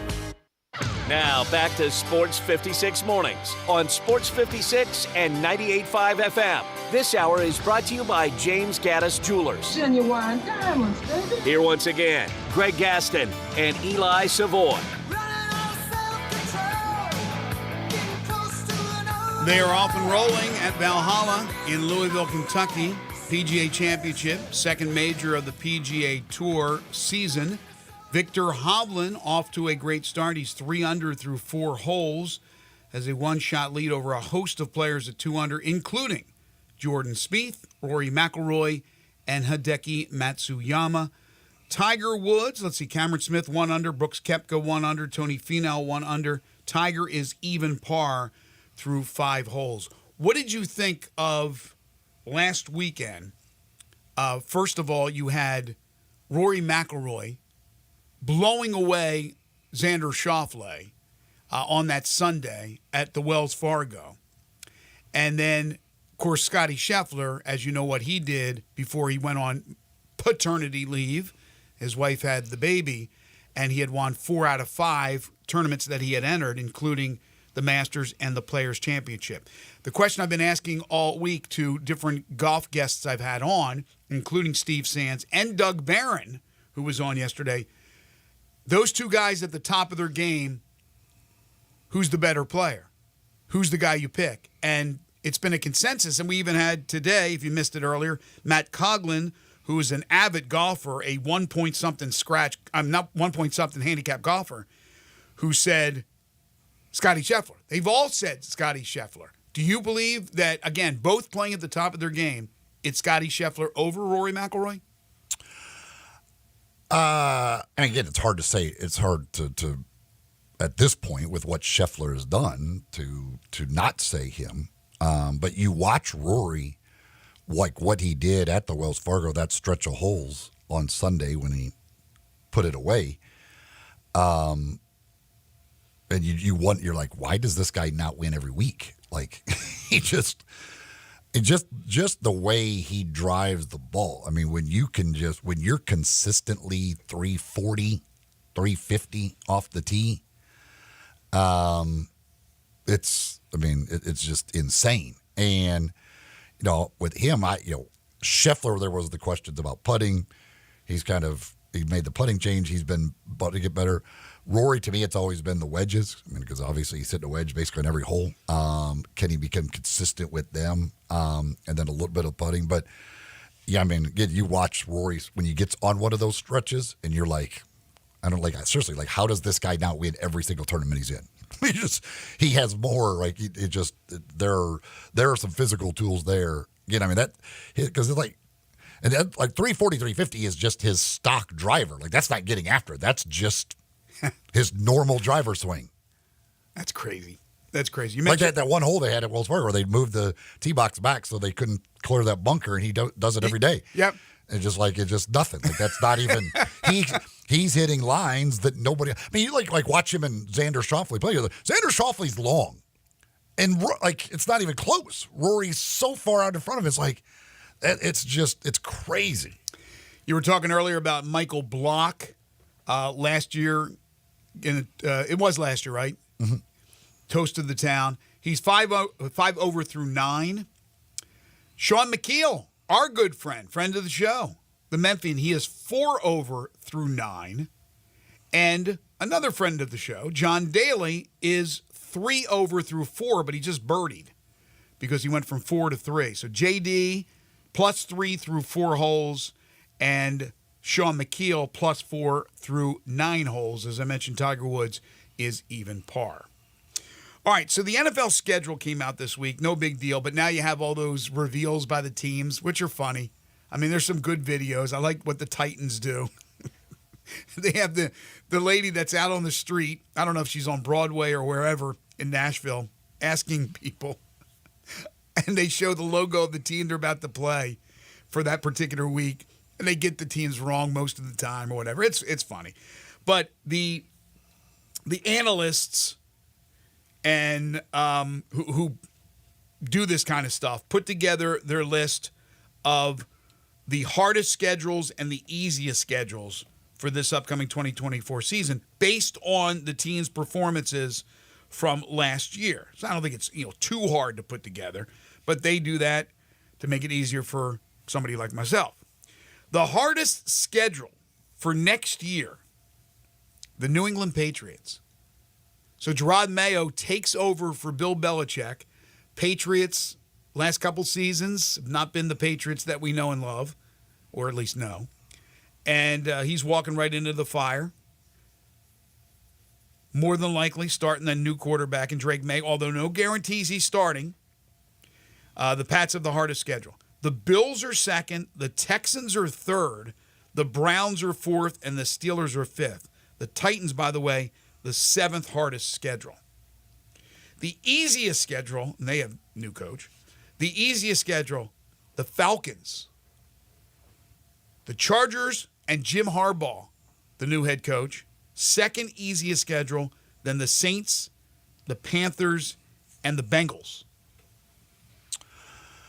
Well, I mean, again, with the NFL schedule, part of the marketing genius of the NFL is that they do these things and people will watch, even though we've known the opponents forever. Right. The whole thing is when you, and the Patriots, theirs is going to be hard because I guess, of the division they're in, and I don't know what the other division that they're playing is on their side. But I mean, generally, if you're a last place team, you're supposed to have an easy schedule. Like that's how it is designed to do it. So to have Carolina and Atlanta and Chargers and some of those on there, the Bengals, who had a bad year last year, they were last place teams, so they get the benefit of the doubt. Again, the Patriots being in a division with the Bills, Dolphins, and Jets certainly hurts them. The NFL schedule will feature 9 playoff rematches, 2 in week number 1. Yeah, and obviously the part of the big news was that Netflix will have the Christmas Day games for this season and the next couple of seasons as well, as the NFL now seems to be fully embracing Christmas Day football. So I think the Chiefs, I believe, have games on 6 days of the week this year. I think Tuesday is the only day that they do not play a game. I mean, the NFL is. There's a Wednesday game, for goodness sakes. Yeah, that's Christmas Day. That's the. But yeah. Oh, that's Christmas. Okay. Yeah, they're. But yeah, I mean, the NFL is done, I guess, letting other sports have days of the week. They're like, screw it, we don't care. We dominate. We're going to continue to dominate, and we're going to take over all your days as well. Well, the Netflix games, again, with this live streaming now, I mean, you have to have so many different. With your cable deal, with your cable bill, you need Netflix, you need whatever, Hulu. Kansas City at Pittsburgh, Baltimore at Houston. They're the 2 games that will be on Netflix Christmas Day and will be live streamed. Guess what? They'll still obliterate the NBA. The NBA will be on conventional television. This will be streamed, these 2 NFL games, and they'll blast whatever NBA games they're going up against. Also, the NFL will have games that go up against the college football playoff.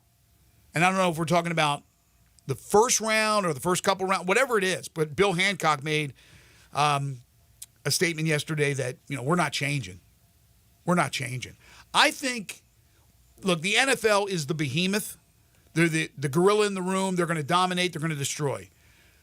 But I think the college playoff games would be able to hold their own and will hold their own against NFL in a head-to-head as opposed to the NBA. Because the NBA, even though it's a Christmas Day and it's matchups of good teams, more than likely, notable teams, notable players, it's still one game of 82. Whereas a college playoff, it's an elimination game. And the NFL, getting down to the nitty-gritty, a lot less games, 1 per week, makes it that much more important. Shoot 360 Memphis. That's important if you want to take your basketball game up to another level and you want to take your shooting to another level. If you want to become a more proficient shooter, you need to register, sign up, and perform at Shoot 360 Memphis.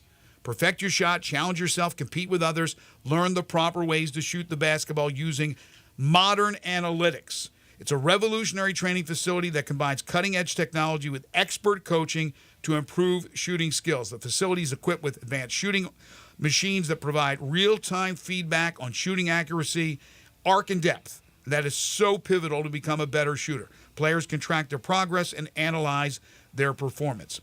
They are in the midst of moving from their Collierville location to a new, huge, state-of-the-art facility in Cordova. They're opening up in just a couple of weeks on June 1st, and right now you can register. All you need to do is go to Shoot 360 Memphis to sign up.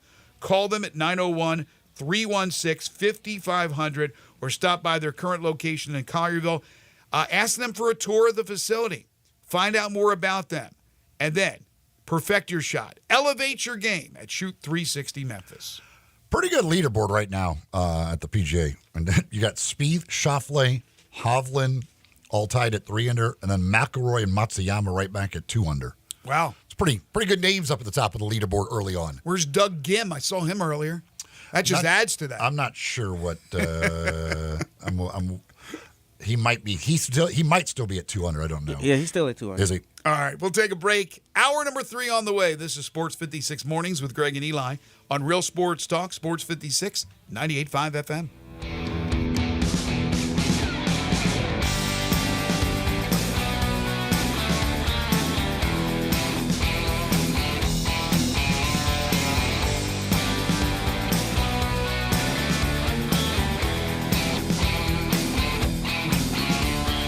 If you love sports and Mexican food, you can get the best of both at Los Cabos Mexican Bar and Grill on Summer near Graham. Watch all the big games on all the big TVs on all the walls at Los Cabos and enjoy premium tequila shots anytime for just $5.50. Celebrate every day with lunch specials from 10 to 3 and happy hour from 3 to 8. Lunch is just $6.75 to $10.99 and margaritas start at $3.99. Experience real Mexican cuisine along with great sports at Los Cabos on Summer near Graham. Get ready because the Gossett Mitsubishi Motors Summer Sales Event is on, and now is the best time to buy. You want 43 MPG Highway? We Gossett in 2024 Mitsubishi Mirage, $18,960 or $279 a month. 2024 Mitsubishi Outlander Sport, we Gossett, $27,350 or $399 per month. And your summer adventure starts with 2024 Mitsubishi Outlander SE, we Gossett, $29,865 or $449 a month. Plus, every Gossett Mitsubishi comes with Mitsubishi's 10-year, 100,000-mile powertrain limited warranty. That's Gossett Mitsubishi, 1870 Covington Pike, online 24/7 at memphismitsubishi.com. If you want it, we Gossett at Gossett Motor Cars. Mirage RHFO 9083, MSRP 19460. Sport RUO 110 764, MSRP 28070. Outlander RZO 53896, MSRP 30895. PF 695, acquisition fee 595, 15 cents excess mileage, excludes tax, title, and license. See dealer for complete details. Offer valid to end of the month with approved credit dealer stock only. When you think about insurance and you want great value without sacrificing great service, I want you to think one place: the Eflin Insurance and the entire Eflin Insurance team. Matt and his group of professionals will access 10 leading companies to find the right home and auto program that fits your budget and your absolute needs. The Eflin Insurance Team, the number 386-GER, 386-4777. For more than half a century, contractors and trade professionals have relied on WeatherGuard for heavy-duty truck and van storage equipment, not just to protect their valuable tools, but to protect their professional reputations. For pros, the WeatherGuard badge makes a statement about what drives them. It says, "Bring it on. Been there. Done that. We've got your back," without saying a word. And the folks at WeatherGuard, they're just as driven as the hardworking pros they serve. See what it means to be driven at weatherguard.com. It's time to get to Gossett Kia on the Pike so Bobby J can put you in your new Kia today. Want summer fun and 41 MPG? We Gossett with 2024 Kia Forte LXS. $199 a month, $34.99 due at signing. How about 282 miles of EPA estimated range with new 2023 Kia EV6 Win, $249 a month. Get extra room and extra fun with 2024 Kia Telluride LX, $357 a month. Both $39.99 due at signing, all 24-month lease, plus 0% APR for 48 months. Available on the all-new Kia EV9. And peace of mind with Kia's 10-year, 100,000-mile powertrain limited warranty. So hurry to Gossett Kia, 1900 Covington Pike, online, KiaCovingtonPike.com. If you want it, we Gossett at Gossett Motor Cars. Include all rebates and incentives. Price excludes $695 PF. Lease includes PF $695, $650 acquisition fee, EV6 P5610964, MSRP $50,200, Telluride RG $510,849, MSRP $38,305, Forte LXS RE $78169, MSRP $21,820. Must finance through Hyundai. Excludes tax, title, and license. See dealer for complete details. Offer valid through 5/31/2024 with approved credit dealer stock only. This traffic report brought to you by Appliance Liquidators with low prices and top-notch customer service. Appliance Liquidators, 3320 Goodman Road East in South Haven. Sports 56 traffic. Good morning. Still trying to finish up the paperwork on that earlier crash we had over here on 240 eastbound, right at Poplar. I mean, it's had traffic backed up even worse than it normally does over here on 240 eastbound. Again, as they try to clear this right near Poplar. It also affected that traffic coming down Billmores Parkway going westbound there, 385 as you get on to 240. Hey, Weimer's Jewelry, 7525 Highway 64 is your full-service, family-owned jewelry store right here in Memphis. I'm Commander Chuck with your on-time traffic.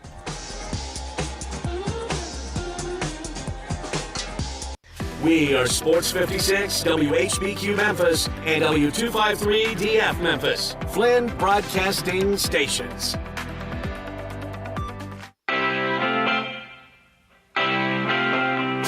Now back to Sports 56 Mornings on Sports 56 and 98.5 FM. This hour brought to you by Jenkins Floors and More. Here once again are Greg Gaston and Eli Savoy.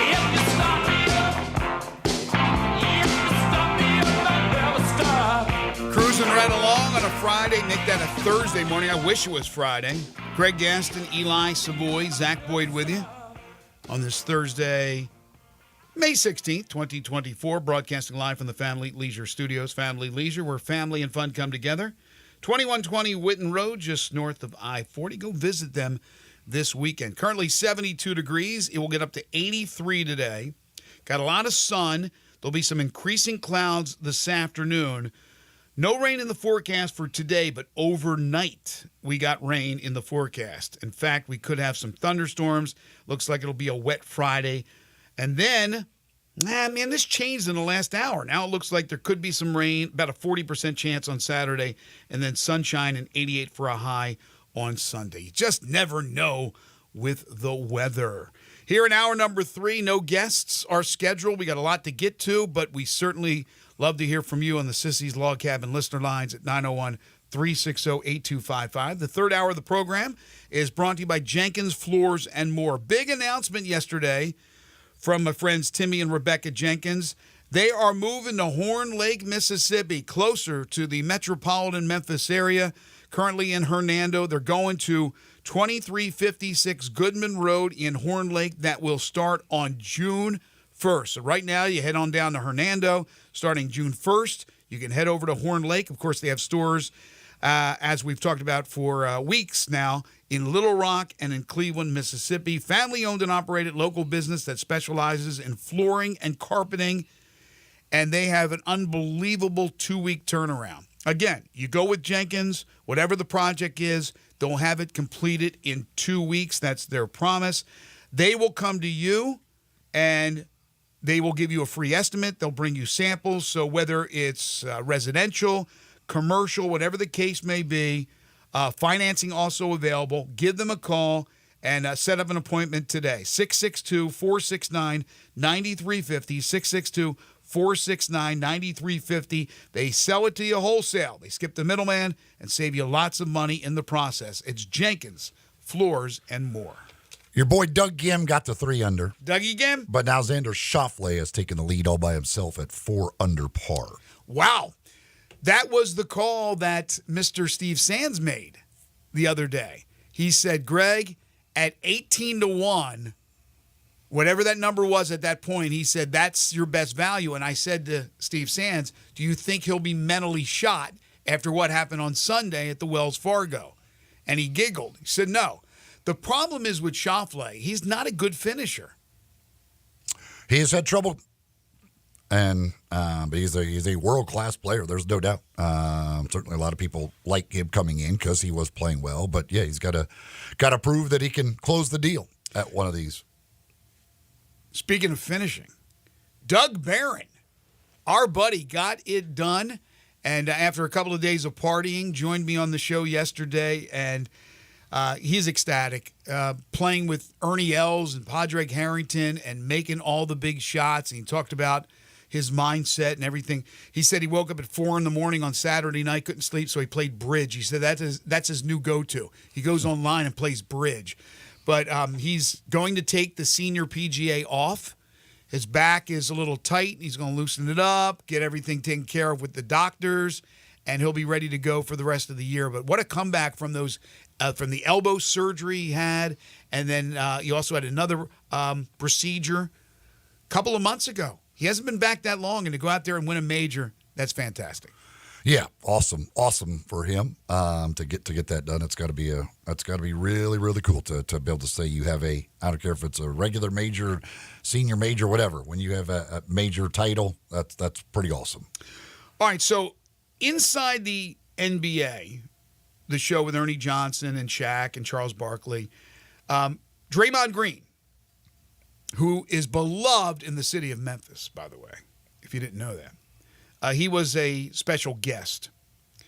And one of the many statements he made was this about the Celtics. No one cares if they don't win a championship. Getting to the conference finals every year don't matter anymore. No one cares. They need to win a championship. There's a lot of things I disagree with what he says. I completely 100% agree with him. I've said it before on this show going into the postseason this year. For the Boston Celtics, it's win it all or it's a disappointment. I'm tired of the whole, Oh, it was a great season. We finished, we lost in the first round of the playoffs. Oh, it was a great season. We almost got to the playoffs. I'm talking about any sport, just throwing it out there in general. Some seasons there are certainly things you take away and go, it really was a good season, but we were a disappointment in the postseason. With the Boston Celtics, it has to be win it all or it's a disappointment. Who cares that they've beat up on a Miami team that didn't have Jimmy Butler or a Cleveland team that didn't have Donovan Mitchell for several games? Even the Knicks, if they end up winning that series, if the Knicks, the assumption of beating Indiana, they play the Knicks and they win that one. Okay, well, again, they beat the Knicks. No Randall, no Bogdanovich. We'll see what Anunoby's situation is. You got to win it all, man. And here's the thing. I don't think they will. I think Denver's coming out of the West. Like I said, Denver will beat Boston. Mano a mano, Denver versus Boston. Denver's winning. Well, certainly going to the Eastern Conference Finals does not matter. I think if they're in the NBA Finals and lose to Denver or whatever, I don't think that's some major disappointment for the season. I think it is. I grade harder. Last year only made the conference finals and then lost to an 8 seed. So, or was it? What was Miami? Were they? There was 7, 8. They were. Well, yeah, whatever it was, they were low. So certainly last year was a disappointing thing because that's a series that you're the overwhelming favorite in, and weren't able to get it done. The year before that, they were in the NBA Finals. So, yeah, what he said, making the conference finals, no, that doesn't matter at all. But making it to the NBA Finals, and if you lose to the defending champions or whoever, I don't think that's like, oh, gosh, what a disaster of a season. But you are the odds-on favorite to win it this year. You had the best record during the regular season, better than Denver. Denver wasn't even the 1 seed in the West. No, I'm sorry. I got to grade hard on this. If Boston doesn't come away during this tenure with Jason Tatum and Jaylen Brown and all the stars they have without an NBA title? Yeah, but that doesn't have to happen this year. They're not all done after this year. No, but again, it doesn't look like they're going to dethrone Denver if Denver goes in there and beats them again. I mean, I'm not going to drink the Kool-Aid with Boston. I didn't do it this year. I'm never going to do it. There's just something. Now, maybe they'll prove me wrong to go out there and they'll win it all. And then I'll salute them. But I'm sorry. You were just there in that city. I'm telling you, those Bostonians, they're not accepting another loss in the NBA Finals. Red Auerbach is spinning around in his grave. The cigar's falling out of his mouth. They got to win it. Win it all. See, that's the mentality of a lot of those greats from yesteryear.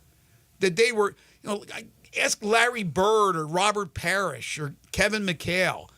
Getting to the finals, you happy, you satisfied, was a good season? They'd say, are you kidding me? Are you freaking kidding me? Now it's like, we got to the finals. We did our job. If the Grizzlies get to the Western Conference Finals next year, they've done their job. They've done their job. It's a great, great season. I don't expect the Grizzlies to win the NBA title. But people expected the Boston Celtics to win the NBA title.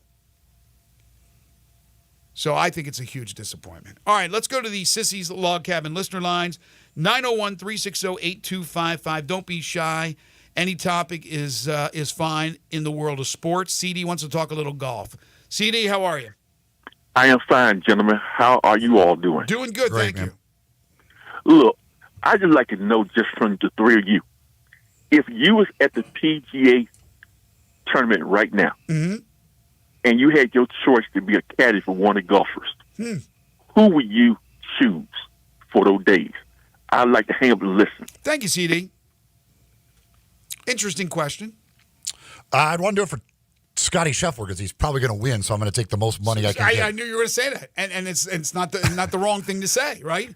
If you are looking for the chance to make the most money, which is what normally 10%. Yeah, for a caddy? I mean, maybe 8 to 10%. A lot of different ones, but yeah, I mean, 10% is kind of the thought. Plus, they add in a bonus; they'll give you extra money and all that. Yeah, if you're looking for the money for the cash, the check, making the cut, winning money and winning lots of it, Scotty Scheffler seems to be the right move. I mean, it's like, would you want to go with Tiger? Yeah, I mean, most people would say, like, because an opportunity to do it with Tiger would be that's something. Would you trade in 10% of a purse for the chance to caddy for Tiger, knowing that he may not make the cut? Zach, you want to jump in on this? Because my only fear with Tiger is I might have to carry him around because he can't walk. But I gotta be honest with you, right? We care a lot about the money, right? Unless you're rich, and then if money's no object, then hey, I got the chance. I'm caddying for Tiger Woods. But if you're looking at it as a payday for you, why wouldn't you take somebody who you know is cashing in? May not win it all, but certainly is in the running to do so. What do you think, Zach? Yeah, like as much as I like Tiger, I gotta go with the payday. Now if Tiger decides he wants to throw it back to 2008 again, like then let's go all in with the vibes, you know. No guarantees. Maybe you can get Tiger to just do a standard fee instead of a percentage, and then you're good. I would probably, to answer his question, I would choose Rory. I was going to say him as well. You just beat me to that, man. That's what I was going to say. I was going to say I would take Rory McIlroy, even though Scotty's the odds-on favorite to win it, but Rory's number 2. I think Rory would be a lot more fun, a lot more personable. Scotty Scheffler, I don't know. He seems to be kind of like a cardboard cutout. Although Brooks Koepka would be pretty fun as well. Now, he would probably get mad because I would be kind of eyeing the wife a little bit. What are you going to do? It's right there. She's following him around in the gallery. Don't look at me funny. And so he would, he's a big dude. He's one guy I would be a little worried about. So, but Brooks Koepka is my favorite golfer right out that now on the tour. So I think I would on the tour, of course, the Live Tour. But I certainly would not have a problem with Brooks. With, I would say, Jordan Spieth, certainly Rory, Scotty. There's some other guys. Victor Hovland seems like he's fun. Seems like a really cool dude. But, yeah, I think, and I don't want to speak for CD, but probably going in that direction, it was probably thinking about that Tiger situation, which is a cool question to ask because today's Tiger Woods, there's no guarantee he's making the cut. There's no guarantee he's finishing the damn tournament. Could you imagine you were caddying for Tiger Woods? You had a one chance. He makes the cut. He goes into the final round. He doesn't have a chance to win it, but you're getting some money, right? And you've been able to caddy for Tiger. And then he quits because he has an injury. Then you get no money. Now all of a sudden you get squadouche. So, yeah, I can't take the chance. I can't gamble with Tiger Woods, but as Zach said, I could gamble with the 2008 Tiger Woods. In fact, there would be no gamble, no question. I would absolutely take him. Tiger, by the way, 1 over right now, has a birdie putt on number 16. He is through 6. He's playing the back 9 first, but he's got a birdie putt on 16, but he is currently at 1 over par. In his first round at the PGA Championship against Xander Schauffele, the early leader at 4 under par, with Spieth and Gim both at 3 under par. McIlroy has fallen back to 2 under par. I got a couple of texts that we'll get to coming up. We're talking about David Jones earlier. Got a couple of texts on that that we'll get to coming up after the break. And if you want to chime in, you certainly can on the Sissy's Log Cabin listener line, 901-360-8255, 901-360-8255. When it comes to breakfast, the best breakfast spot in town, well, that is Sunrise, with the original location on Jefferson Avenue and Sunrise East on Poplar Avenue in East Memphis. 2 locations for you to go enjoy maybe one of their great biscuit sandwiches or one of their breakfast bowls or the kitchen sink.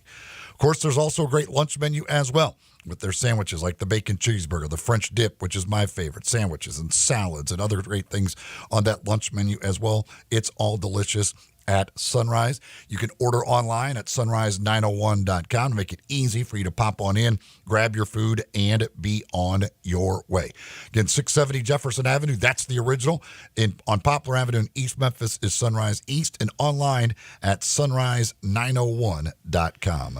Did you know the 14th hole at Valhalla, par 3, is 256 yards? I did not. 256 yards. Oh, my Lord. I'd be on Friday, last Friday, playing out at Memphis National, number 11 on the, which is that, Legends, correct? I can't remember which course it is. Is that the par 3 over the water? 240. I was playing 238 yards. Or oh, wow. 240, and I hit the stick. No, you did. And made birdie. What club? At 5-wood. Damn, that's impressive. Is that the one where you? I don't know if it's elevated a little bit, but it's over water. It's very elevated. Yes. It's over water, right? Yeah, that's the one I'm thinking about. I remember when I first played that course and played that hole. I go, what is that? I can't get there with a bazooka. I'm crazy. All right, we'll take a timeout. Come back with more. This is Sports 56 Mornings with Greg and Eli on Real Sports Talk, Sports 56 and 98.5 FM. We are Real Sports Talk. Sports 56 WHBQ. Available on your radio dial at 560 AM and 98.5 FM, as well as around the world online at sports56whbq.com. Take us with you everywhere by downloading the Sports 56 app. And at home, just say, Alexa, play Sports 56. Wherever you are, stay tuned in to Real Sports Talk. Sports 56 and 98.5 FM.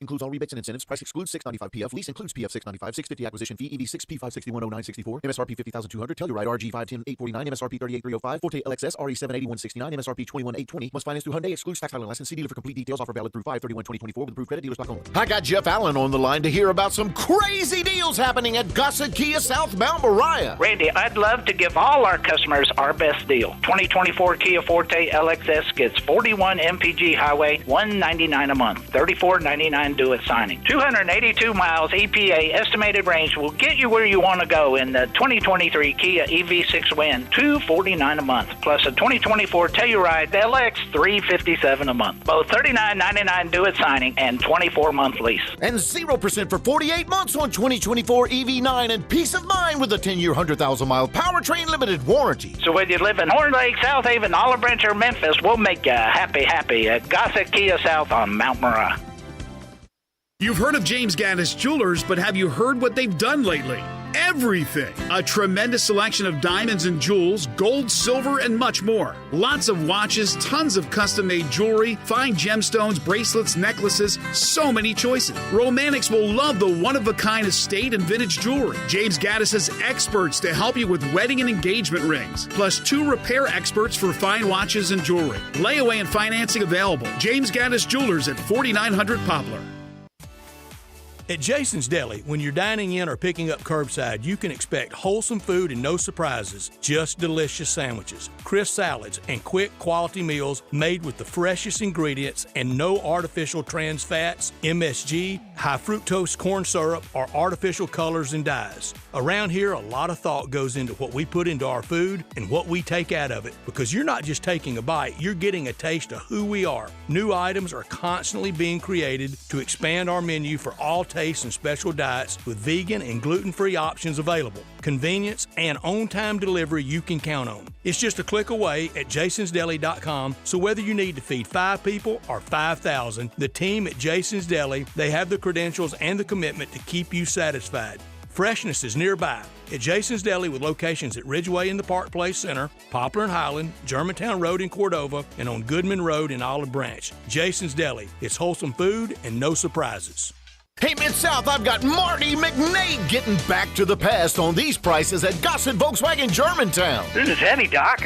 I mean, Randy. Let's go with 42 MPG Highway and a 2024 Volkswagen Jetta SE for $249 a month. Or take your pick from a 2024 Tiguan S or 2024 Taos SE for only $279.28 a month. Great Scott, McNade! You got it going on at Gossett Volkswagen Germantown on Winchester Road. Let me hit those deals again. 2024 Volkswagen Jetta SE, $249 a month, or take your pick. 2024 Tiguan S or Taos SE, $279.28 a month. Your future is whatever you make of it, Randy, so let us help you make your future down here at Gossett Volkswagen Germantown, 7420 Winchester Road, or shop online at GossettVWG.com. All 36-month lease, 7,500 miles per year, 20 cents excess mileage. Jetta number RMO 46526, MSRP 26,996. Tiguan RM 103,910, MSRP 31,363. Taos RM 174, MSRP 31,414. Includes all credit and incentives. PF 695. Excludes DTL. See dealer for complete details with approved credit dealer stock only. Offer expires into the month.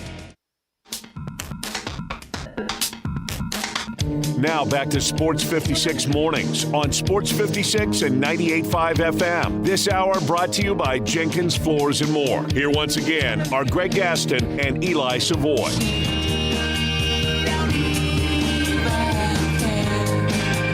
Welcome back, everyone. 9:26 the time. Final hour for us today here on Sports 56 Mornings. If you missed any of our earlier interviews, you can always check them out on the website, sportsmemphis.com. We have the podcast up. You can break it down, or we break it down hourly, so you can certainly listen at your leisure. We talked with Showboats kicker Matt Coughlin, a Michigan State product, in our Showboats showcase. The Showboats back in action on Saturday as they will take on Michigan on the road in Detroit. Kerry Miller, also in Major League Baseball. Speaking of the Showboats, I know you're the voice. It's got to be incredibly disappointing to everybody. 1-6, eliminated. They cannot make the postseason, and they still have 3 games to play, 2 of them at home. Yeah, it is. It has not been the season that was envisioned for sure. We've talked about, like, the idea. If you'd have told me at halftime of game number 2, right, that they were going to be 1-6, I literally would have put my life against that. I don't know. It's just been the defense again at halftime of game 2, when they had held San Antonio to that point to 14 yards in the first half of that game, and had beaten obviously Houston the week before. Like, the idea that now their defense is basically last in every statistical category in the league is like, it's just bizarre. I don't know if it was that collapse against San Antonio that they never recovered from or whatever, but it's just been, it's really astonishing the way this season turned at halftime of that game. It seems like that really affected them. And if it did, that makes them pretty mentally weak as a whole, as a team, and that's disappointing. Because you're right, they were clicking through the first 6 quarters of the season, and then that collapse seemed to spur on what's happened since. Now, the caliber of competition they played was a lot better. We know Birmingham is a behemoth.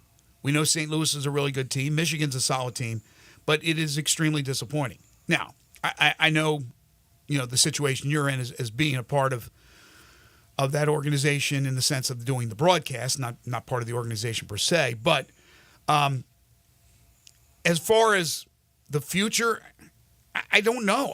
Look, the UFL is going to be here next year. I mean, it's going to be around. They signed multi-year deal. The numbers are okay, television-wise. The numbers are okay. Numbers are good for TV. I mean, they're very happy with the TV numbers. And that's first and foremost. That's first and foremost.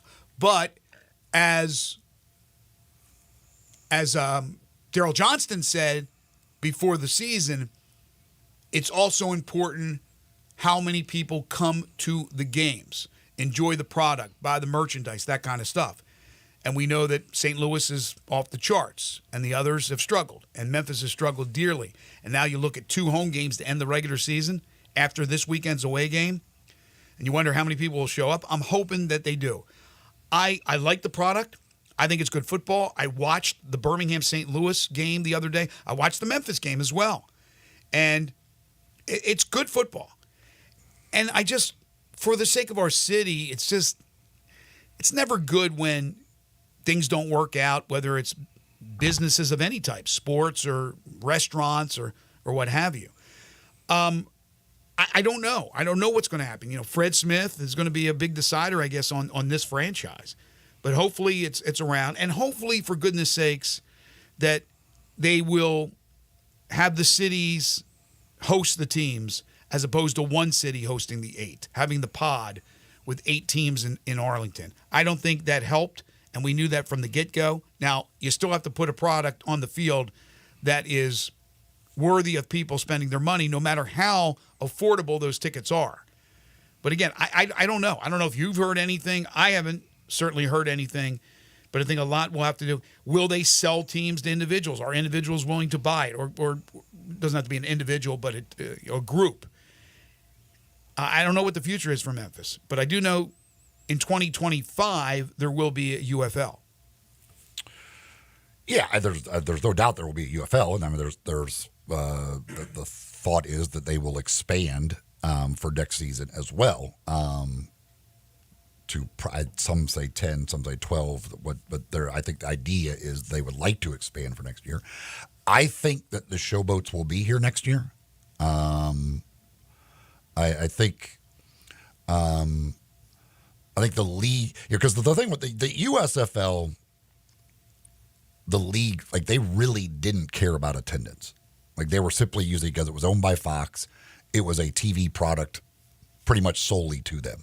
That's all they cared about. Now in the UFL, they do care about attendance, and they're trying to draw fans. You know, certainly Memphis has not drawn the way they'd hoped. But really, I mean, again, outside of St. Louis, nobody. It's right. It's weird with the obsession we have with football in this country, how really little of support this gets in these markets. And I don't know how they change that. Again, yes, there's no doubt having the teams in the market full time would be much better than what their current situation is. But that's, I mean, in the end, that's that they're. St. Louis, it's not like the Battlehawks are in St. Louis all the time. They're in Arlington as well. And when they come into town to play a game, they get a bunch of people to come out to them. Like they have fully embraced that team. And I don't. So the thing is, people think, well, like they're going to leave Memphis. Okay, but go where? Where do they believe they can just, like, that you're going to go get St. Louis support? Probably nowhere. Like Birmingham doesn't ever lose a game. And they get like 10 to 12,000 people at games. What did they end up getting for St. Louis? I didn't see the biggest attendance. crowd. Yeah. Hey, Zach, can you look that up? Birmingham, St. Louis last weekend in Birmingham. The announcer said it was the biggest crowd of the year. It looked good to me. I wonder what the number is. Yeah, and I'm sure. Again, that's the two best teams. The two best teams going at it. So I would assume that yes, they had a good crowd, all that stuff. I did not see the number on it, but again, it's not like Birmingham's drawing 30,000 people, and they don't lose. They've lost 3 games in 3 years, and and Birmingham is a football like crazy area. It's insane, and yet they won't really support it the way you would think that they do. So I don't know.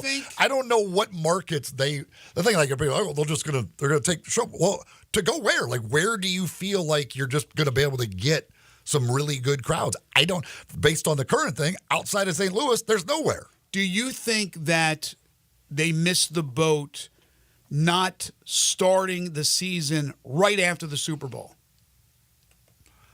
No, I don't think so. Keep that high going of football for fans. I don't think that's it. Because then you could deal with some cold weather situations too, I think.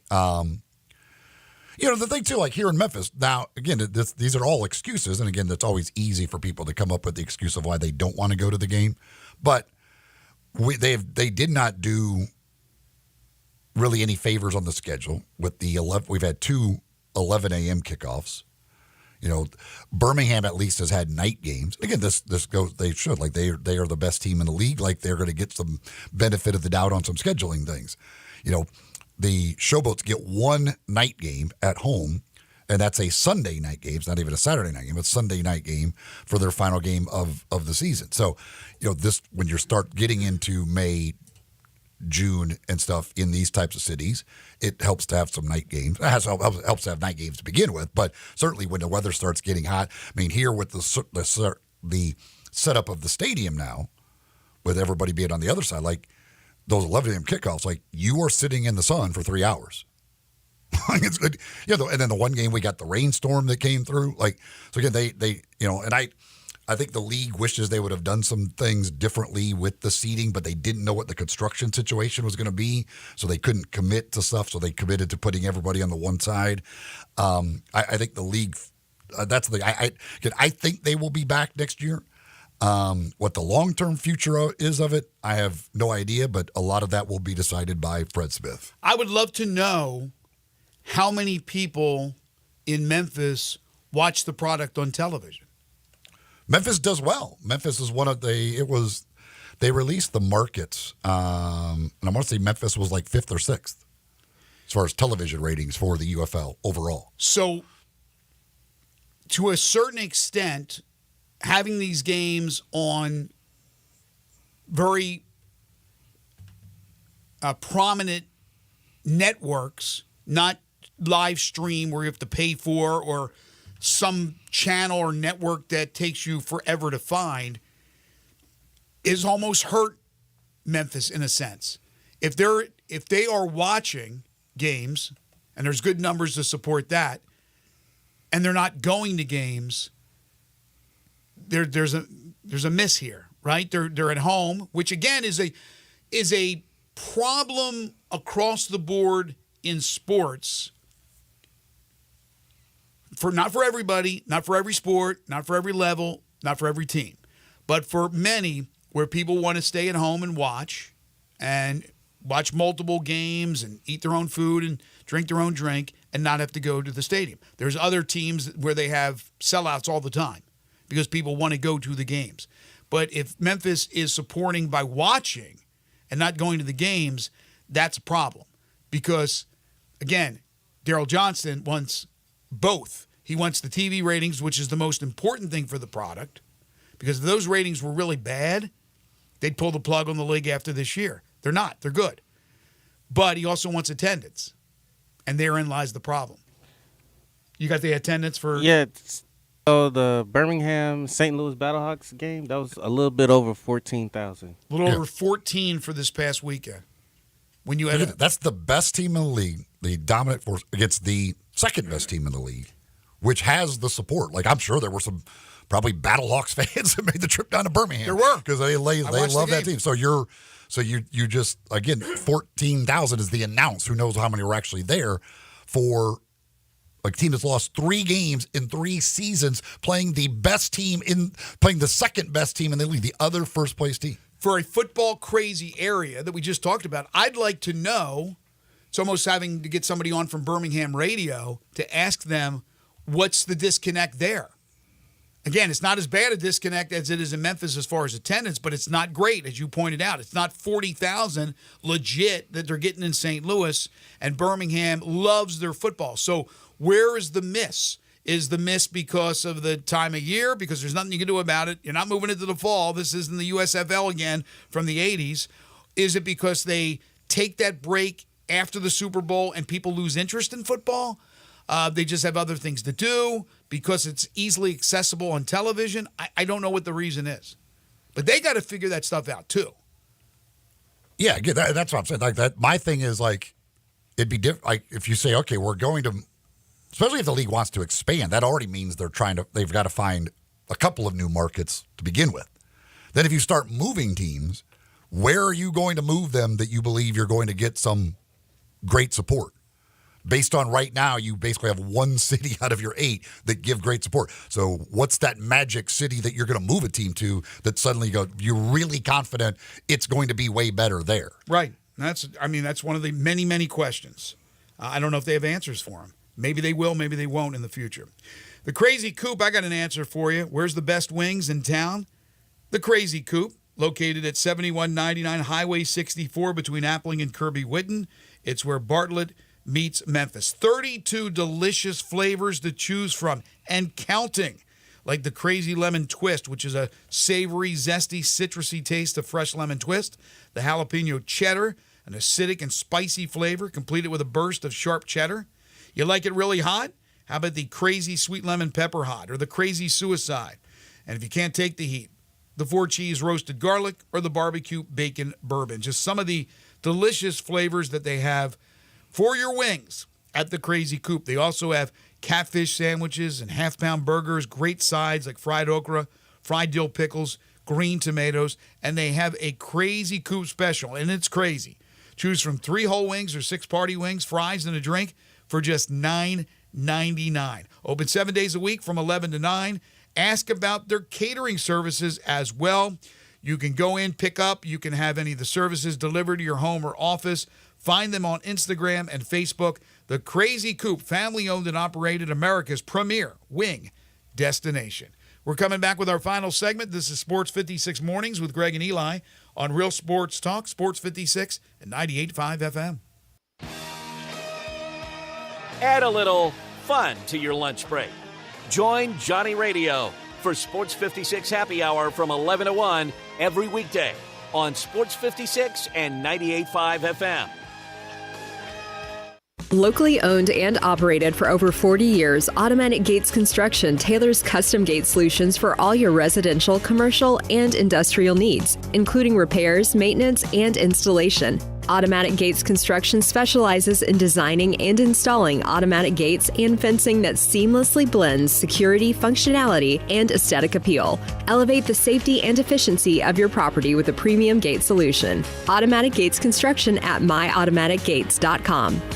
Don't sweat a swing and miss thanks to insurance tokens from BetMGM. Add an MLB wager to your bet slip and activate your bet insurance token. If your bet with the token applied doesn't hit, you'll get your stake back in bonus bets up to a specified maximum amount. That's another chance to step up to the plate and bet on the action out there on the diamond. Baseball is America's national pastime, and BetMGM's favorite pastime, making the sport even more amazing for fans. Whether you want to bet on a no-run first inning, try a signature bet, or take a home run prop, BetMGM has a loaded lineup for all 9 innings all season long. Go to your BetMGM account today to claim your bet insurance token and get your stake back in bonus bets if your MLB wager using the token doesn't win. Only at BetMGM, the king of sportsbooks and official sports betting partner of MLB. BetMGM and GameSense remind you to play responsibly. See BetMGM.com for terms. 21 years of age or older. Tennessee only. Existing customer offer. Subject to eligibility requirements. Rewards are non-withdrawable bonus bets that expire in 7 days. Gambling problem? Call or text the Tennessee Red Line at 800-889-9789. With Memorial Day savings at the Home Depot, you can upgrade your home with up to $2,400 off select kitchen packages from top brands like Maytag. Enhance your kitchen with the exclusive Maytag French door refrigerator and fingerprint-resistant stainless steel, only at the Home Depot. And with dual power filtration on the Maytag Tall Tub dishwasher, you can skip soaking and scrubbing. Right now, get Memorial Day savings up to $2,400 off select kitchen packages at the Home Depot. How doers get more done. Pricing valid May 16th through June 5th, U.S. only. See store or online for details. Thoroughbred Racing is combining its tradition of hands-on care with cutting-edge technology, raising safety standards to the highest levels. New investments in wearable biometric devices, AI, and advanced imaging to help reduce injury risk. And the sport's new independent regulator, HISA, is implementing uniform rules, testing, and strict enforcement, an ecosystem of care, and a commitment to protect horse and rider. It's safety that runs first. To learn more, visit safetyrunsfirst.com.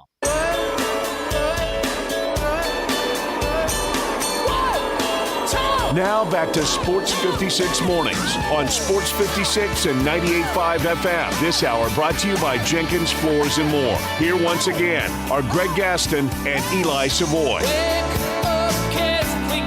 It's going to be a beautiful night for baseball before the rains come in overnight.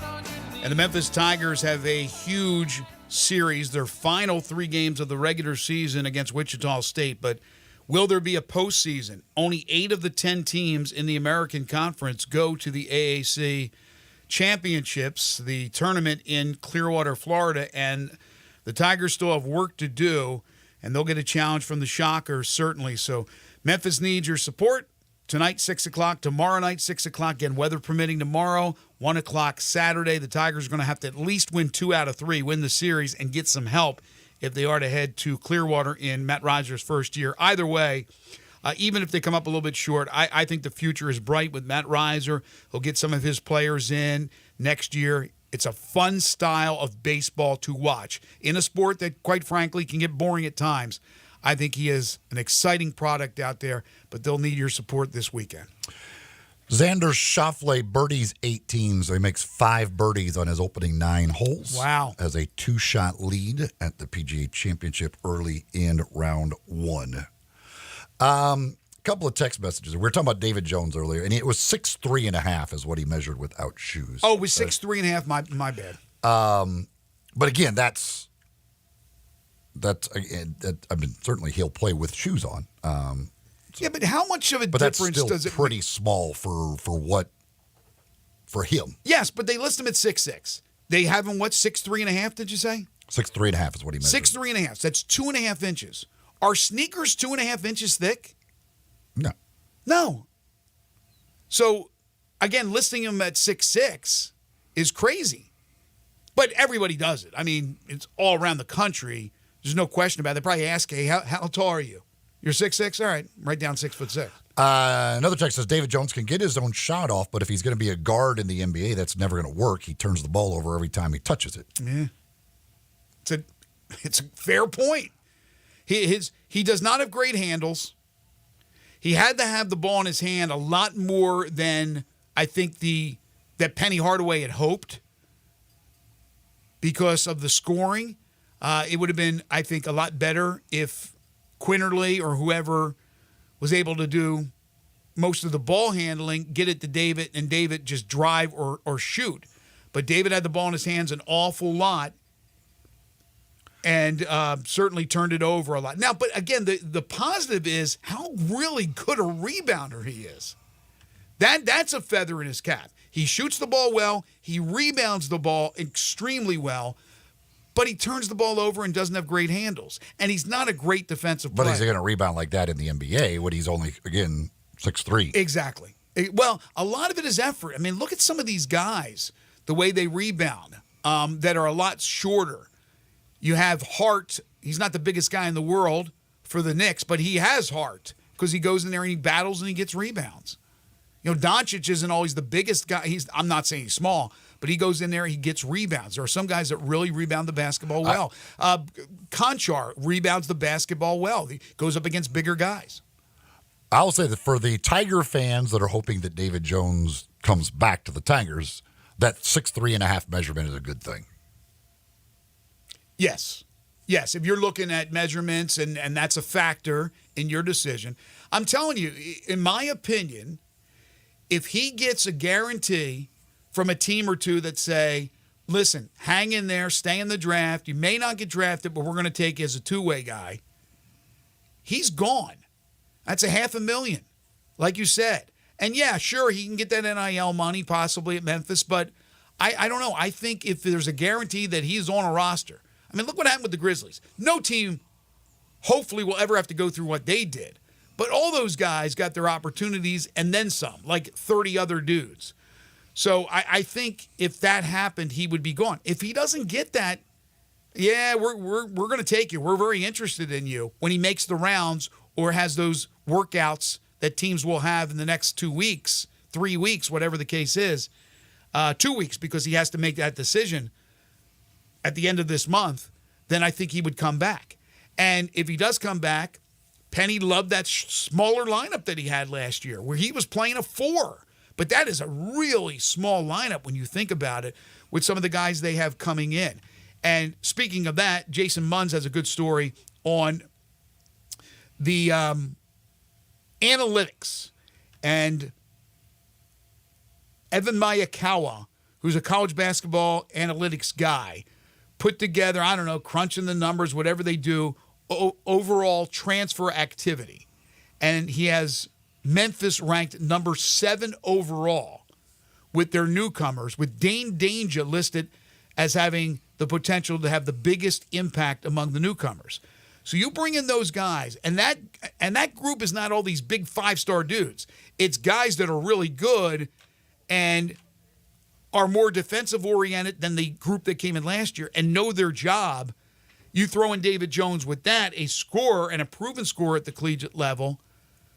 Add another big for insurance. Now, Cisse is coming in, it looks like, right? So you got Cisse and Danger. I think one more because you're going to move Jourdain out to a wing. I think you have a really good, solid team, and it has depth as well. Oh, yeah. I mean, if you had David Jones back in, if you have Haggerty and you have Jones, it's two of the best players from the conference this past year that you're putting out there together. Not to mention they picked up, who's the kid they got from Texas? Hunter.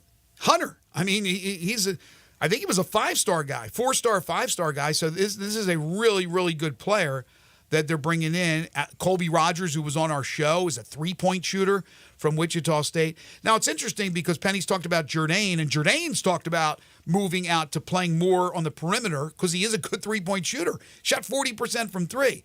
If Jourdain's playing out on the wing, I would think you go in Danger in the middle, and that means David Jones, if he comes back, is playing the 3, not playing the 4. Because I can't imagine a team where Jourdain is your biggest guy and Jourdain's not playing in the post. Right? You have nobody playing in the post. So there has to be somebody there. So I would think it'd be more like Danger, Jourdain, Jones at the 3 if he comes back. But I could be wrong about that. Folks, Genesis Diamonds, for whatever special occasion you've got coming up and you want a special piece of jewelry, go see the folks over at Genesis Diamonds. They got great people to help take care of you. Unbelievable selection, line after line of jewelry that no other store in town has. Unbelievable direct importer pricing. They take out the middleman to save you money. And their folks over there, they're not working on commission, so they're not there to pressure you into buying something more expensive. They're just there to help you. They're there to educate you, kind of point out what you should be looking for in those various pieces of jewelry, what affects pricing on diamonds and other things, all of that stuff to make you a smarter jewelry buyer when it's time to go buy that special piece of jewelry. Obviously, hopefully many of you took care of mom for Mother's Day. Father's Day will be coming up. Of course, the pre-owned Rolex watches, they've got those. Graduation time of year here. Of course, people will be getting engaged. Any anniversaries, birthdays, all those special occasions. Get that special piece of jewelry from Genesis Diamonds, Poplar and Perkins Extended. And I forgot about Tyreek Smith, who they're bringing in, 6'8", 225. So he's not some monster. He's not 6'11", but he's a physical guy. And that's a guy that could play in the paint, play physical on defense as well. So there's a lot of options for Penny. He's still got a couple players I think he's adding to the roster. And hopefully, like he said, they're all pretty much in and in place by June 1st. I like what he's doing, but I'm not going to sit here and say, because we are quick, he's quick to do it too, to say, well, this guy's the best shooter, this guy's the greatest defender, but I just love the team he's putting together because he is emphasizing what he has hung his hat on. Defense. A lot of these guys are known for being really good defenders. That was not the case last year, not necessarily. I mean, Jourdain had his deficiencies, certainly as a banger, as a physical guy. Brown, we thought he was going to come in and rebound the ball and block shots. He ends up being a sloth. Well, obviously, Jones is not a defender. With Musa, you're talking about a guy who's, that is his game. That's his game. His defense. Former defensive player of the year in the Big 12 conference. Yeah, I forgot. Yeah, and so I forgot about that. I mean, so you could play Musa, and you could play Jourdain on the wing and Jones at the 3 and have a big front line. You can go Danger and Musa, but then I don't know if you play Danger and Musa. You could, I guess, with Danger at the 4, though he's more a paint guy that could step out. There's a lot more options for Penny right now with this team. And again, probably a couple players still to be added for depth to this team for this upcoming season. He did say at the Tiger Tour last week to Wolo that, I don't want to speak out of turn here, but did he say there's another guy you'd be surprised about, another big name possibly? Now, I'm not sure if they were talking about Musa. He was talking about Musa. But, if there's another one on the horizon, at least a player or two, like I said, to add depth, I like what he's doing. I really like the way he's constructing this team. Last year seemed to be a little haphazard. Just go out there and get the biggest names possible. This year there seems to be a rhyme and a reason for every move that he's making. I really like how diligent Penny has been putting together this roster. First round of the PGA Championship, Xander Schauffele is the early leader. He is through 9 holes in his round. He is in trouble on number 1, which is his 10th hole of the day, but he is at 5 under par. And I think that ball just went in the bunker after he drove it in the rough. But he is the early leader. Tony Finau now in second place at 4 under par. Your boy Doug Ghim, Jordan Spieth, Robert McIntyre, all at 3 under par. A couple of shots off the lead. I believe Tiger is still at even par. He's playing 18. I think he has a birdie putt on 18. I think he is at even par. But early play in the PGA Championship up in Louisville. Yeah, so early, but Schauffele hasn't won a major, right? No. And you mentioned Finau. He hasn't won a major. Hovland got off to a quick start. He hasn't won a major. The PGA Championship has had a lot of guys who have broken through, but they've also had a lot of guys that weren't names that have won the PGA Championship. Those 3 I just mentioned are certainly names who have had a lot of success on the tour, but they have not yet won a major tournament. That will do it for us today here on this Thursday edition of Sports 56 Mornings. Our thanks to Showboat's kicker Matt Coughlin for joining us, plus Kerry Miller from Bleacher Report. Tomorrow, John Varlas at 7:25. We'll talk Grizzlies with Parker Fleming. We'll talk some Redbirds with the voice of the Redbirds, Alex Coyle, at 8:25. And Ed DeRosa, our handicapper, our horse racing insider, will break down the Preakness Stakes, plus we'll have 10 in a row, the game show that has swept the nation. Wallow and Friends on Sports 56 is coming up next. Tiger's 1 over, by the way. Tiger 1 over? I was wrong. He's at 1 over with the birdie putt on 18. For Eli and Zach, I'm Greg. Have a great day, everybody. Believe in